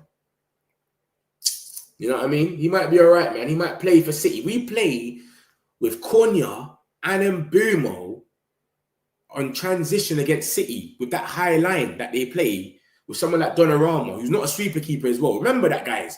I don't think you don't understand Donnarumma, you know. There's so much people twerking for this guy. I don't think they even understand him. This guy cannot kick for nothing, and he's not a sweeper keeper. He doesn't run out. What Edison used to do, you run out. Raya and that, what they do. He doesn't do none of that. You know what I mean? So we'll see, man. Trust me. Trust me. But yeah, that's what it's saying. Matheus Cunha, hamstring injury, late September. They don't know nothing. And look at City's injuries. Cherky's meant to be out to November, but I can't even go off what they're saying because they clearly, they don't really know much yet. Savino and all of that. Remember, we're playing City next. That's who we got next, guys. Manchester City. Let's look at the table right now quickly. Yeah? They're there. They're free. They're 1 point behind us, but about 5 spots behind us. We beat them, we go level with Arsenal. No, we go 1 point ahead of Arsenal. Obviously, if they was to lose to Forest. I think they got Forest, yeah. So it is where it is, man. We'll see what happens, man. And remember, who they keep talking about in the news? They're talking about us. They're talking about Man United. But look at City. 2 games lost back-to-back. And remember, Manchester City, Pep has never beat Amorim. Pep is the only manager, probably in the league, that has never beat Amorim. It's crazy. It's crazy. Newcastle's down there. Aston Villa's down there. It's dark, man. You know what I'm saying? Is Sancho going to change this form? Sancho, Lindelof, and Harvey Elliott going to change this Aston Villa form. They haven't even scored a goal, brother. Look at this. They haven't even scored 1 goal. It's crazy. But we'll see what happens anyway. We'll see what happens. Let's go back to Cunha and stay on topic. Yeah? Because man's moving mad. Yeah, so boom. The injury isn't as serious as feared, man. So we'll see what happens. Let me get a few of these messages because it's built up a little bit. We'll see what happens. My prediction is 3-1. 3-1 against Tottenham. Oh, West Ham. Oh, West Ham's playing Tottenham. I didn't even know that. I think we should try to get Mark Guy next summer. Yeah, Mark Guy. We should try go for him. Because remember, he's going to be out. He's going to be leaving on a free, but he might turn around by then and go to Liverpool if Konate leaves. Remember, Konate's got 1 year left. So we'll see, but we should be going in for a centre-back, 100%. A proper right wing back. Someone who will take Fernandez's spot. Would you try Guy next summer? Guy says the Forest club tries to do a pre-agreement in January. Yeah. I will go for Mark Guy, man. He's good, man. He's good. He's stable. He's a captain as well. But to have more than one, you got to remember stuff. If we're getting rid of, if Fernandez is leaving, Fernandez looks like he's going to leave. Casemiro looks like he's going to leave. Maguire's leaving because his time's done. Bro, that's 3 leaders. Casemiro, Fernandes, and Maguire are all 3 senior players. So who's going to be the captain then? Dallo. What we doing here? You know what I'm going to say to you? So we need some of these type of players, like a Guy. You know what I'm saying? Bring these type of players that's got that can come here and, put things in line. Who's going to be the guy that they're going to look up to? We're going to have bare kids on the pitch. Come on, bro. We can't have that. Aim is to score 3 goals per game. I'm going to show you a lot about stats on that in a minute. Don't worry. Xerxes has the most shots in the league and he only played a game this season. Xerxes has to work on his finishing and boom, he's class. 100%. We all have to work on our finishing because it's gone mad with everyone. What about Vanderson as RWB? I don't even know that I've heard of him though. He plays for is it Monaco or something? Vanderson. It's someone that it's a white kit anyway, red or something, isn't it? Monaco, one of them. Good news on Cunha. He's not injured as first thought. 7 shots for Xerxes in the game, more than Hojlund, Pedro, Ekatike did in 3 games. Like Anthony, but not with the whole blaming Man United thing. Yeah, exactly. The only thing you win at Carabao is a trip to the Conference League. Pretty certain we aren't appealing. Yeah, we're not appealing. We're not appealing that one there. That Grimsby thing would have been embarrassing to appeal it, man. Unless we're getting a replay and then we win again fair and square, then that's it. But to appeal is crazy. Like and get them kicked out. I'm not on that. I don't like stuff like that, man. It's just like when people were saying when Man City should get stripped of their titles if they get done. I'm not on that. What, we win a title? What, when Ole came second? Oh, we've won a title. We're not going to celebrate it like that. We deserve it. None of us is even going to care about it. If we get back in the competition, the script's already rigged for us to win. It's just the football gods. Yeah, it's true. It's crazy. Sam C. Sources. He's crazy, man. I don't rate him. They should take Onana instead. Bayindir is better. My biggest concern is the midfield bullying we will suffer without any athletics. That's only against these small teams, though. Remember that, Neil. When we're playing the big teams, we're calm. And Bumo and Cunha are right next to the midfield. We can't get split open. And Bumo and Cunha right next to the midfield, we're cool. It's the small teams that are understanding that, they're going to press us, their midfield's going to split, and Bumo and Cunha is going to be more up on the pitch, trying to score goals. That's where it gets dark. Amorim won't start Lammens, and I can't have Onana costing us. Bayindir does it less. Yeah, that's what it seems like now. Bayindir, Edison type passing is a plus. I would rather saw Onana than Bayindir. Come on, Saudi. Add some. Saudi are moving mad. And I remember Onana wants money as well, so Saudi's the best place. Can't believe I'll be saying I would be sad if Bayindir goes. Onana shouldn't be starting. Onana is trash, man. And I was the other way round. I was Onana has to play. I went to the Fulham game, bro. And I'm like, Onana's not playing. How? I was baffed. And then when I see him against Grimsby, I knew why. Because if he's doing this in front of everyone, that penalty, and it's just going like that, his hands are like jelly. Imagine what they're doing in training. How much time they're playing with him a day and they're seeing that. Hojlund was so poor in terms of finishing, but I remember many times Garnacho and other players wouldn't pass to him. Yeah, Dallo didn't do it in the Europa League a few times as well, innit? What does that say when Villa wanted Lammens over Martinez? Nah, I think they were ready for him. I think they were just ready for him to leave. Fabrizio was saying it. He was saying Villa will go for Martinez if...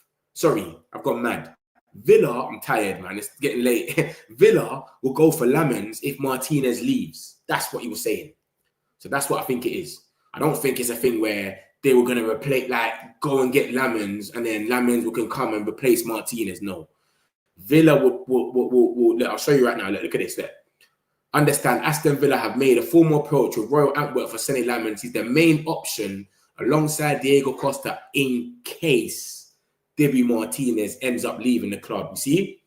So it was just in case he leaves. It wasn't let's go and get Lammens to be the understudy to Martinez. Nah. Phil Stiller might be a better partner for Baleba. Worry about Wharton. Seems to pick up injuries easily. Yeah, it's true. But he ain't been injured for a minute, though. But I know what you're saying. He was injured for time before. Yeah, I got this. Love for that, man. Love for that 21st, man. You always bust, man, with the news. Appreciate it, bro. What did I miss? Fuck knows. I'll do a little recap just before I go. Don't worry. JJ is going to be playing on the 100%. JJ is 14. Remember that little Max shoot, that Dowman kid? He's already coming on. They're bringing him on at Anfield, bruv, trying to get them to bail him out. You got that kid that scored the last goal at Newcastle. They've got some little young gems now. Lamine Yamal just set the trend, and these little young youths, they're on it now, man. Trust me. He didn't want to go to the Nationals. He wants to prepare for City. He didn't want to risk it. Man said Cunha went down in purpose. Man said Cunha went down in purpose. He said he didn't want to go there. Brazil. I spoke with Cunha's wife. He faked the injury to avoid that. And JJ's adapting well. He's scoring bangers out of position. Bro, he's 14 years old, playing with the under 18 and scoring bangers. And his debut, he scored 2 goals in 4 minutes. This kid's different. Also put with Mason Mount's brother. He said he's safe. I think Mason Mount got a little knock, apparently. It wasn't nothing special. Cunha, very clever and real brother. He's Man United's first match. Just a question. Is Amorim staying the whole season and where are we finishing? I don't think Amorim's leaving. Obviously, they said they're going to have little chats during the international break. This is what's going to happen now, isn't it? So if he's going to leave or something's going to happen now, but I don't think it ended as if he's going to leave. Everyone thought he was going to leave because of his comments after Grimsby. But then since then, he's come out and said, I'm an emotional person and I'm this, like, blah, blah, blah. I love my players sometimes I hate them. But, bro, we ain't heard nothing about him leaving anymore. He ain't coming with that chat no more. So it's not like the last thing he ended was like, yeah, we're going to have our talk now, and then you lot will know. He didn't say nothing about it. But this is the latest of Amorim. Look, Amorim to hold talks with United in international break. Comments at Grimsby raised concerns over future, but sources believe it was a heat of the moment and no plans to change coach. He's still got the backing of the board and he's in charge for Burnley's game, blah, blah, blah. He's cool. Unless he leaves himself, unless he turns around and goes, yeah, I'm ready to leave. I can't do this no more, which I doubt he's moving like that now. If he lost to Burnley, then maybe so. But come on. I don't think he's leaving. I don't think he's going anywhere still. Mount injured as well. I think Mount was a knock. I don't know how mad that was. City are done. If Cunha plays City high line would cost them. I predict Mbeumo to score first. That first touch cut in is mad. That first touch he done was from the air was brazy. But you got to remember as well, Sesko. City's defense are leaky anyway. They got no speed at the back. Ruben Diaz and John Stones. Forget about it, bro. They got no speed at the back. What's that guy called? The guy that came from Wolves. Not Ait-Nouri, the other one. Nunes. He's been making mistakes for galore. He gave us the penalty last time we played them there for Ahmad. Remember? And he gave Thing the penalty there the other day. Baleba. Sorry, it's Brighton. He got the handball. So this is what I'm saying. You got dummies like that. He just got a bit of speed, but he's so dumb, that guy. It's crazy. How people didn't realise, notice Mbeumo's qualities is mad. He's a Champions League club type. Yeah. Mbeumo's different, man. Out of all of them, he's come true on smoke. Metric, man. Friends with JJ Gabriel's agent. Amorim told he kept it up. He's getting into the first team. Yeah, that's dope, man. That's dope. Whitwell did still well to steer Amorim away from Watkins. He really is not doing well, but could change as the season flows. It's just Watkins. This has been Watkins, though. He's never been that guy that we go and say, Watkins is cold. I don't think there's been one season where anyone's ever gone, Watkins is cold, man. He's had a mad season, but he's just consistent in the background. You know what I'm trying to say? He's one of them guys, they'll go and beat Leeds 2-0 and he will score the first goal. He's one of them strikers. It's never been a season where you watch Watkins and go, blood, Watkins has teared it up. He's the guy. You know what I'm trying to say? Like he's had a 20-goal season. Like you just watch him. He's scoring every game. That's not really him. De Ligt can be captain. Oh, yeah, I forgot about De Ligt still. I agree with the guy thing. We're getting closer to that Arsenal defence with that. Yeah, man, we need some captains, man. We can't just have bare kids on some Chelsea thing, bro. You can't do that, man. Heard from my mate. This guy's killing this mate thing. You're killing it. Yeah, De Ligt's a good shot for captain. It's clear Amorim didn't want Lammens. Lammens said Amorim hadn't spoken with him yet, but when he was on holiday, and Mbeumo said he called him. Same with Sesko. Yeah, he might not have wanted, because Amorim looked at last season and said, Hojlund, Garnacho, this is project players, mate.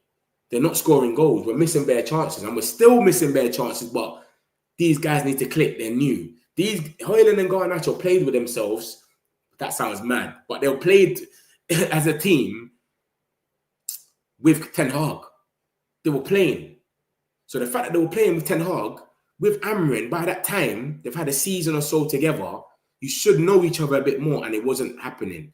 That forward line didn't even look like they knew each other, bro. Remember, we've got a new attack now that don't know each other. They need to figure out how each other plays. Sesko ain't even started the game yet. So they need to click and understand each other. So that's why they're looking at it. That's why I think he went, we need to go and get proven players, man. Because, bro, I can't deal with this no more, this project stuff. So that's what I think that is. So I feel like now it's like, yep, let me go and get Martinez because we got Onana and Bayindir doing bullshit. Let's just get someone that's certified now. That's why they come with this proven thing. So that's why I think he wanted Martinez. Maybe it's just me, but Lammens looks a little bit like Begovic. Yeah, I ain't even seen that yet. I think he is probably just acting a baby because we didn't get Martinez. That's the thing. They bid for Lammens before Martinez was out the door. Yeah, it's true. It's true. But they must have thought that Martinez was definitely going to be out the door then. I'm asking, where are you with Amorim? What do you mean, where I'm at with Amorim? What do you mean? What, you want me to come here be saying Amorim out and all that? Bro, I'm backing everything. I'm Man United. I want us to win games, everything. I don't do this Amorim out stuff and all that. Nah, bro. I'm not on all that. Let's see where it goes. We're 2 games in. Everyone said they're going to give this guy till December. I'm giving him 10 games. We've lost to Grimsby. Yes, emotional. And we didn't play good against Fulham. But, bro, it's early, big man. Let's see what happens. You know what I'm saying? Yeah, I'm concerned Lammens wasn't wanted by Ruben. What you see, we were pushing for Martinez in the article. Yeah, but it's not even about Ruben, though. It's about, you got to remember, it's the model. If Jason Walcott's and that are making the decisions, bro, because you got to remember, sometimes Ruben might want a player, but they go and get someone anyway and it works out. Look at Salah. Klopp didn't want Salah, bro. He wanted Julian Brandt. He came from Dortmund. He wanted one of his own old players, Julian Brandt. Give me him, please. I played with him. That's the guy I want. They said, no, we've got this guy called Salah. And look at Salah now. Come on, bro. So sometimes it's not even about the manager. It's about who fits the profile, who else can play that position. I don't see Amorim leaving. They invested a lot of money in him. Quite frankly, I'm being honest, positive, I'm backing him. Yeah, man, come on, man. Why have we got to be out here and be like all these other guys and be screaming, Amorim out, and come on, bro, man. Laurie, and Ineos said he's here for a long-term project. Unless we finish 16th again, 100%. He will walk. If we're in the second half of the table, by December, Christmas, I think Amorim walks himself. I don't think they need to sack him. Lucky, we yapping about. Hey, Lucky's a madman. Yeah, Lucky's tapped. Bro, yapping galore. Have you seen the stats for the season? United are in for all of it. I have a top 3 or even 1. I'm going to show you that in a minute. Don't worry. I'll show you that in a second. Let me get these last comments and I'll show you the rest of the news before I lock off. Did you hear what Courtois said about Lammens? Yeah, he had possession. Real Ferdinand was on the phone to him. And he said, my man's got a lot of potential, but give him some time. This guy is trying to spaz match, never stops him, but when I say something, block, weird. Who's spazzing? Who are you talking about? Who? Lucky? What are you talking about, man? You're a joke on the fence. Match, nothing new. What are you on about, bro? Do a sentence and just let me know everything you're saying.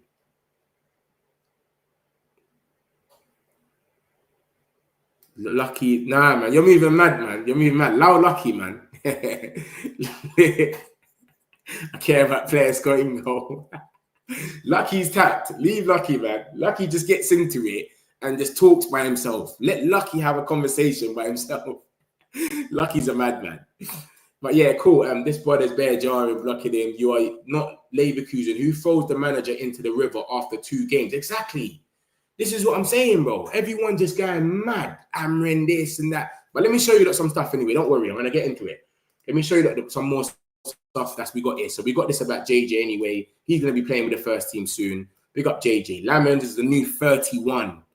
Who was the last player to wear 31? Was it Matic? I swear it was Matic that was wearing 31. But yeah, anyways, Lammens is the 31. Big up Lammens. We'll see what happens with him. Boom. What's this? Man fell to his knees for getting life sentence. I don't know why that's in there. But yeah, anyways, the aura of the club is massive. The aura of the club is massive. Yeah, that's what he's basically said. The aura, because man, that's the Laurie Whitwell thing that just came out. Transfer window analyzed. Yeah, Lucky. I'm gonna put Lucky in the timeout because he's getting mad. ITN as well. You're getting mad as well. ITN's getting mad as well. I'll be real. You're both getting mad. Cool. And then this is what Laurie Whitwell just said as well. He said this 14 hours ago. Look at the stats, my peoples. Look at this. Look at what's going on. But apparently we need to play a 4-2-3-1 or a 4-3-3. We need to play a 4-2-3-1 and we're going to win more games. Or a 4-3-3 apparently. Look at this, peoples. Total shots, 55. We're top.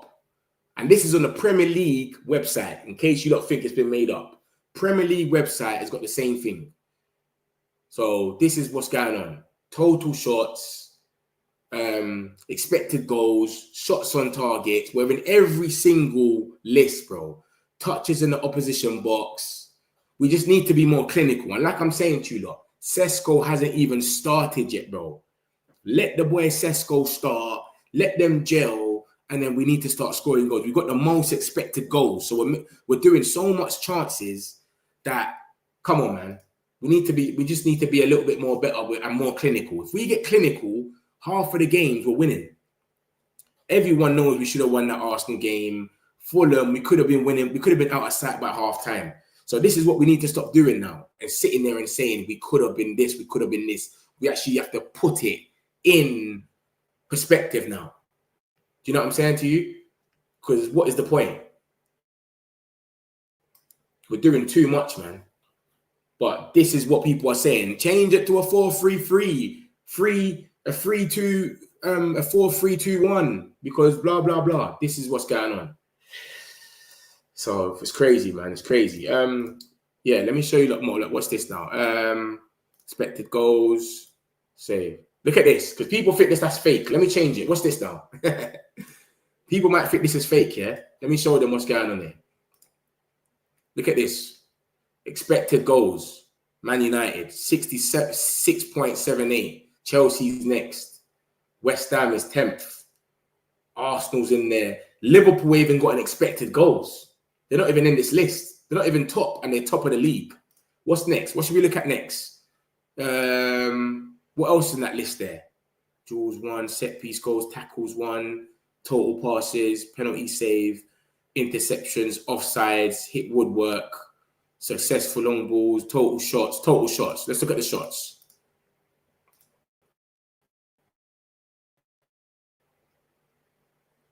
Let's see what happens with the shots. Oh, look, Man United, 42. Safe. When's it going to end? It's crazy, man. We need to turn this into goals, man. We need to turn this into some goals, man. Seriously, this is the Premier League website. This is not no Twitter, some random account. This is the Premier League website, bro. And let's look at goals now. So we've seen everything, and let's look at goals. We're not even in this list. We shouldn't even be in this list. Look at this. We're not even in this list, but we've got everything else going on. But Liverpool got 8 goals. Chelsea got 7. Arsenal's got 6. They scored 5 against Leeds, 1 against us. Tottenham's got 5. Sunderland's in there with 5 goals. So everyone's more clinical than us. But all the other stuff to get to the goals, we've got there. So come on, man. Let's not sit down. Let's not be disingenuous now and be sitting there and saying we need a 4-3-2-1, sack Amorim and all of that. Bro, what he's doing is working. Obviously, when it gets peak. So basically, because we're not scoring goals at the end of all of this, it gets peak after, because then they might bring back a goal. That's what happens. The second half, we might drop off because of the intensity or something. They might get a goal back, and then it's like, oh, look, it's the same Man United. Accurate long balls again. We've got the most. Lenny Euro, Maguire, all of them. The balls that they're doing, bro, accurate crosses. We're top of that. Touches in the opposition box. The more we're in the opposition box, the more likely we are to score, have chances, get a penalty, etc. Total shots, expected goals, shots on target every game. We've got more shots on target than Arsenal, and they've scored 2 more goals than us. And we've got more shots on target than certain teams. Bournemouth, we've got more shots on target than Bournemouth, and they've scored more goals than us. Sunderland. It's crazy, man. Crazy, bro. But people will sit here and say, we need to change to a 4-3-2-1. This is just some different, more stats. Big chances. Look at the big chances. We've got 6. Sunderland have got 6, and they've scored 5 goals out of their 6. Chelsea's got 12, and they scored 7. Bournemouth have scored 4 goals out of 8 big chances. Come on, man. We're in every single list, but let's change the system, guys. Let's get rid of the manager. Let's be negative, blah, blah, blah. This is what we're dealing with. Come on, big man. We just need to be more clinical, man. As soon as Sesko starts starting, Cunha and Mbeumo, they feel each other. Ahmad. Look at Ahmad's miss the other day. All of these things are coming into prospect, man. Ahmad, there's a lot of things going on, man. So we'll see what happens, man. United or not. Leverkusen, boom. All he says is nonsense, flooding the whole bumper. Yeah, I had to put Lucky and ITN on a timeout. Yeah, good to hear Courtois talking him up. Lucky, mad. Julian Brandt over Salah. Trust the scouts. They've been watching these guys. Bro, I'm telling you. Julian Brandt is what they wanted. His Klopp wanted Julian Brandt. He played with him before at Dortmund. He said, I want Julian Brandt. They said, nah, bro. We got a next geezer called Salah. Did you hear Glasner turned down Leverkusen job? He's interested in United job. That's what and Indy Kane is saying. But, bro, I think he's trolling, man. He said he's interested in another job, and he put the Red Devil sign. Yeah, I saw it. I think he's trolling. I don't know where he's got that from. I did hear that Gladner is waiting for the United job, but he's a free at the back manager also. That's what I'm saying. If we're gonna sack Amorim because the free at the back ain't working, why would we get another free at the back manager? You might as well get Iriola then. You might as well go for Iriola. And if you look, even Bournemouth, they're doing, look at their total shots. They're second in it, opposition box, and they bop Tottenham. They want a different thing. They go man for man in their press. They really bop Tottenham. I'll be real. He's class, man. I want him at United job. Need to turn those stats into points. 100%. That's what I'm saying. They just got to be clinical, man. That's all it is. I genuinely think the free at the back can work. It's not the manager. He just needs full backing with his players. His football is just pure intensity. That's why it makes sense to even go and get Gallagher, innit? Intensity. We just need to be more clinical. Not only that, we need high intensity. United are not ready for a player like Sesko. They're not used to a striker who runs at goal when we have the ball. We missed out on a massive chance last game. Yeah, on the massive chances. The major problem is we don't keep intensity and consistency. We don't take our chance. Exactly. This is what I said. We will have our little spell where we go crazy and we should win the game, and then we'll just fall off. It's like we get tired. Everyone's gassing up Liverpool's team, but forgetting our majority of their starters left. We're going to act like we didn't play like clowns at Fulham and Grimsby. 100%. We did. 100%. Grimsby and Fulham, second half though. Let's not say that we went the whole game at Fulham and we were trash. Second half, we were trash. Their team hasn't even fully clicked yet, and their defense is a major issue. That's why they want a guy. Remember, Konate might be injured as well, you know. Konate might be injured, and who they got? That Gomez guy. Come on, man. You don't need a formation to win games. The field that got 11 aside, any player can score. Liverpool have not been good. They haven't. Can't wait to see Kone in the squad this season. Is a bad boy midfielder. Passing is a point. You know what's weird though? Amorim weren't really playing him in pre-season, man. I don't know if he was doing that to make sure the board don't go out there and say, like, maybe we don't need a midfielder or something, but I don't know, man. Is Amorim doing the slow approach again, where he's not trying to put him in yet? He's a bit young, or is he just not rating him or something? Do you know what I mean? I don't know, man. It's a weird one. They were better last season. Liverpool's defense is easy to exploit. Bro, Liverpool have been trash all 3 games, even before in the Community Shield. Even the Community Shield, remember, Palace deserved that. Exactly. Liverpool went all out on attacking players. They didn't even go for Luis Diaz's replacement.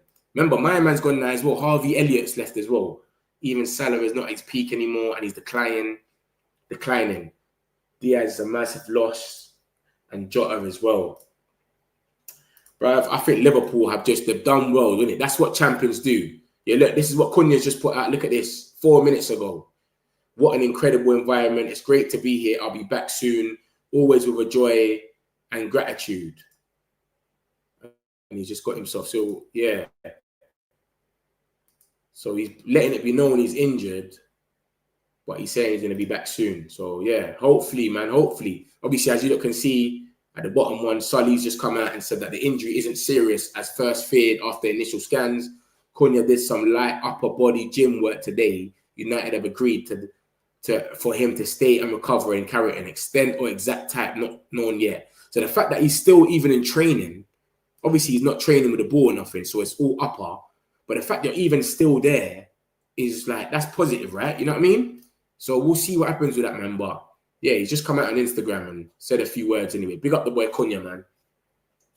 Hopefully he can be there for the Chelsea game or something. Hopefully we get him in for Chelsea game.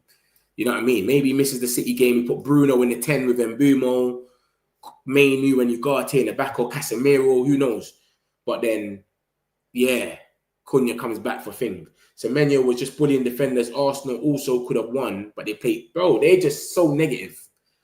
My man's whole target, his whole thing is just stay defensively compact and then try and nick a corner and win by a set piece. That's his targets, bro. That's how he plays. You could have easily beat top 4 if we got a midfielder. Yeah, that's what everyone was saying. It'll be a struggle to get into top 6. I've left 3 channels that got a negative vibe and wants to blame Ineos for everything. Don't got no time for that stuff. It's crazy, bro. I feel like it's the new thing now. You get quicker, innit? You get big quicker. Because if man's sitting there being negative, every rival fan is going to love me. They're going to want to come in. After every loss, they're going to type my name in. Let's see what he's saying. Because he's negative. That's what happens. People are negative so that rival fans love you.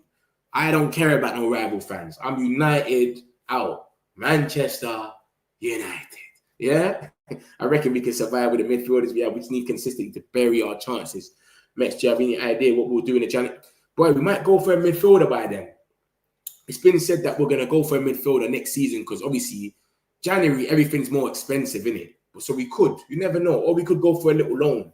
I prefer Amorim. Gleisner says, trust the process. Too much in the interview. Plus, I like Amorim honesty. Can't be dealing with no trust the process. That's Arteta's thing.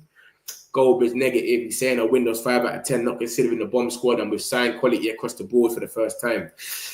That's why I met your real one. No gimmicks. Just keep it real. Hundo, man. I'm not on all that, man. So a lot of people, it's not just him anyways. Loads of people are just negative. I just realised the game, bro. And that's the quickest way to get there. It's just to diss your own club. If I'm sitting here dissing United every game, Ineos, Amorim, going mad at all the players, everyone's going to love me, bro. But they're going to be different fans. I don't want to build a network of just bare different fans. I want it to be United first, bro. That's what I'm on. Metch, I also wanted to bring something up. United not being in the Champions League for the last couple of years, taking a massive toll on us. Yeah, so we could have spent an extra 100 million, but obviously we weren't in the Champions League. But that just shows how big our club is, that we still spent up 200 million. This is what I'm saying. And we weren't even in Champions League. Allowing them to spend more and get better whilst United weaken. Nah, man, I wouldn't say we weaken because, bro, you're still billing. What, Arsenal spent more than us? Gyökeres, jury's still out. He had a stinker against Liverpool, not one shot. What did he do against us? Not one shot. Every time he plays a team that's got a good defender, jury's out on him. He doesn't even have a shot, bro. The ball always goes out of play. Madueke and Gyökeres cost them 100 million. So what? Is Arsenal way better than us because they got Madueke and Gyökeres at this moment? You wouldn't say so. Do you know what I mean? Norgard. Come on, bro. Look at these signings, bro. Like Zubimendi, what's he been doing? Like, he gave away the free kick yesterday that they scored from. We saw him in the Europa League, and Casemiro ran faster than him, bruv. You know what I mean? So jury's out on a lot of these players, man.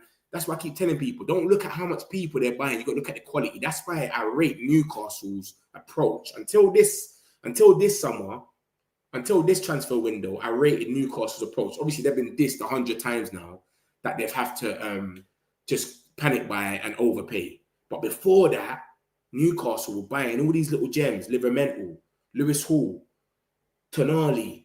They're buying them different windows. And then they built a mad squad, Isaac. And then they won their first trophy in 70 years. They're in the Champions League. They're trying to stay that Champions League club. You got to rate it, man. So it's about what you're doing and what you're spending. Bro, how much time did we spend more than everyone? And all our signings were shit. Anthony, Casemiro, Hojlund, Onana. We're spending 200 million, 250 every single season, bro. But our signings don't mean nothing. So it's not about how much players are getting bought, bro. It's about who you're signing.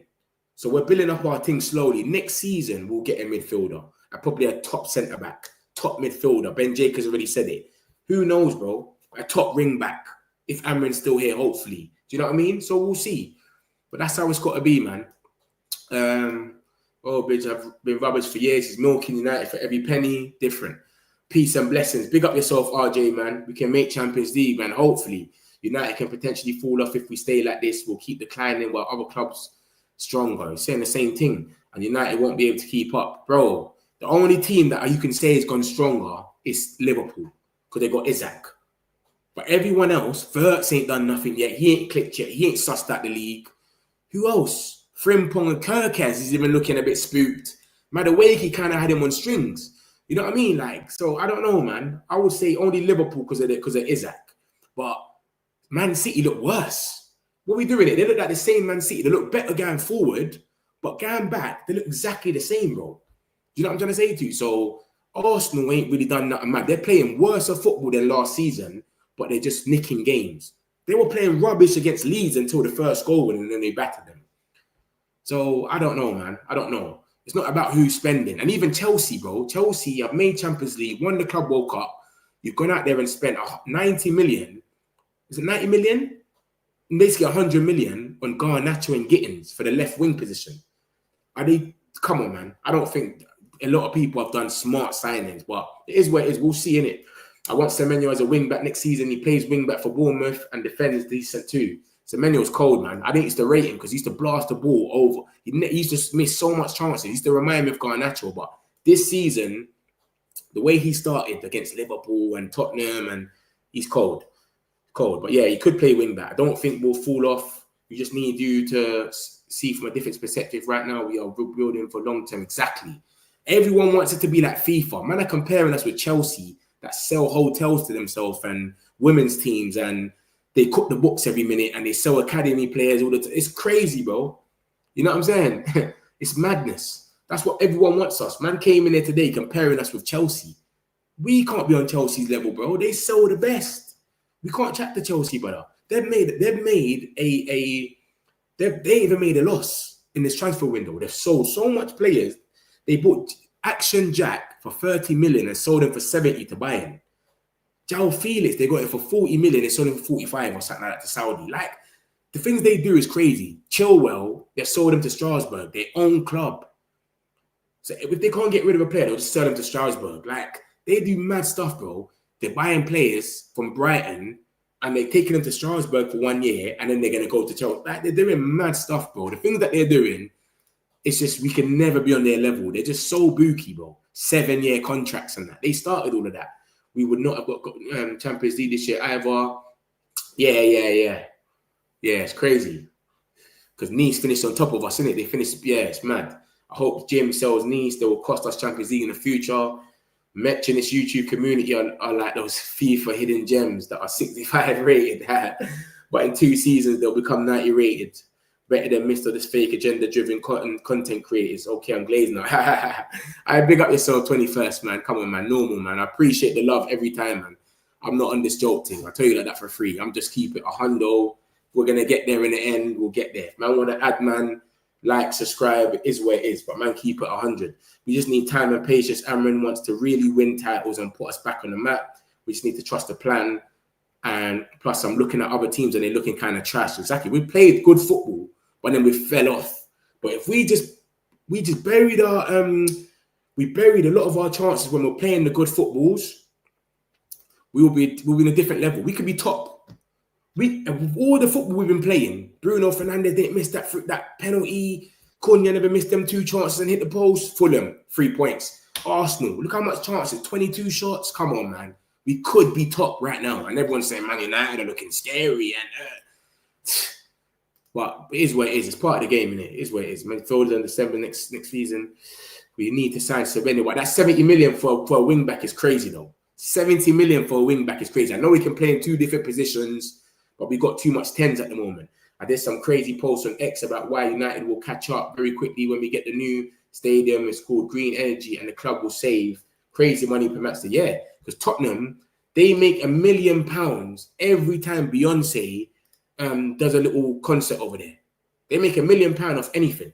If Man United genuinely thought Baleba would sell for 60 million, I'd be seriously concerned about where they're getting their info from. Yeah, this is what came out from Laurie Whitwell. Apparently 60 million is what we thought that he'll go for because João Pedro went for 60 million and he was quoted to be 100 million. But bro, the way Baleba is playing at the moment, he might be a 60, 70 million player, bro. You get it? You might be able to get him for about 70 million next year. Anyway, Isaac won't reach 23 goals this season. A lack of game time and pre-season will cost him, just like Gyökeres. He's got 2 weeks now, though. He's got 2 weeks to try and catch back up a little bit. But I think he will score goals, man. He'll definitely score 23 goals, but maybe not in the Prem. Do you get it? But Champions League, Carabao Cup, all these other competitions, FA Cup, I think he'll definitely reach there. Our next 2 games should be fairly easy. City's playing awful. We beat them last season and now they are worse. Chelsea, we've always had the better of them. We possibly get a draw with them. Yeah, I wouldn't say easy, but it's going to be easier than playing Brighton, etc. That's what I look at it as. I'd rather play Chelsea, City, Arsenal all day than play these Brightons and that. I swear to you. Funny thing is Isaac got that Rashford 2020 form. He wasn't playing well in December. He scored 8 goals in 8 games and he's kept scoring. Exactly. For real. Finding this page was like a gem. I've always been here since I found about it. Great news channel, positive community. Come on, man. Appreciate you, man. Velcro, man. Appreciate you lot still. Dallas Cowboy Stadium, it costs 10 million in power. I think it cost about the same to run Old Trafford, maybe since the older buildings. You save that per match. Yeah, that's what I'm saying. And the amount of like things we can do there, we can host finals and Wembley's. That's what Sir Jim was saying. Wembley off the north. So it's crazy, man. I'll take this, then I'll summarize exactly what's going on. But they spoke about fruit and movies, though. But I think we'll get it for cheap. That Man United interest already bothered him exactly. And if you lot ain't seen, that's perfect. You just even said that. So he didn't even get his move, and I bet we get him for 70 this one. It's perfect. You said that. I could get straight into it because I'm about to summarize. Look, 60 million. Let me put the screen a bit closer. Amorim pushed for Baleba internally, and Ratcliffe wanted United to try for him, but the club could not, in the end, justify the price. At the start of the talks, through agents, United sensed that Brighton might be open to a sell in the ballpark of João Pedro, who moved Chelsea for 60 million. They said 100 million at first, but 60 million is what they ended up selling João Pedro for. So United agreed personal terms with Baleba, who was keen on the switch, having received positive messages from Andre Onana and Bumo, teammates at Cameroon, and Lenny Yoro, who played with him at Lille. So he's already knows that we're in for him. They've already told him he can leave next season. It's perfect. It's all set up. It's just like ready. But no, he's an idiot. Everyone's took the 25% because we didn't make Champions League. This guy's asking for a new contract. Dummy. Monaco's the only team that's coming for him. We told them we want 30 million. They ran off. They said, yeah, we're not doing that. And then obviously, after the Fulham game, Bayindir had his little madness at Arsenal. We went in for Lammens from there. We said, yep, we need another guy. That was it for that. Harry Maguire had a lot of teams in for him. Juventus, Como, Cesc Fabregas' team, but he's not for sale. Welbeck, we had little talks about Welbeck. We were basically looking at it and saying, if we can't get Sesko, we will go for someone with low cost and then have a complement, a marquee signing. So it might have been like, we get Welbeck in, we keep Hojlund and Xerxes, and then we go for Baleba. That's what it would have been. So just don't look at the picture. Think, was in for Welbeck, we've gone mad. No, that's what they were saying. Just someone low cost for 1 year until next year, and then we get our proper signing, etc. And then obviously Sir Jim said, this guy's going to be 35 in November. There's no way I'm giving him anything. And this is just about, basically, they had a meeting after the Europa League final, etc.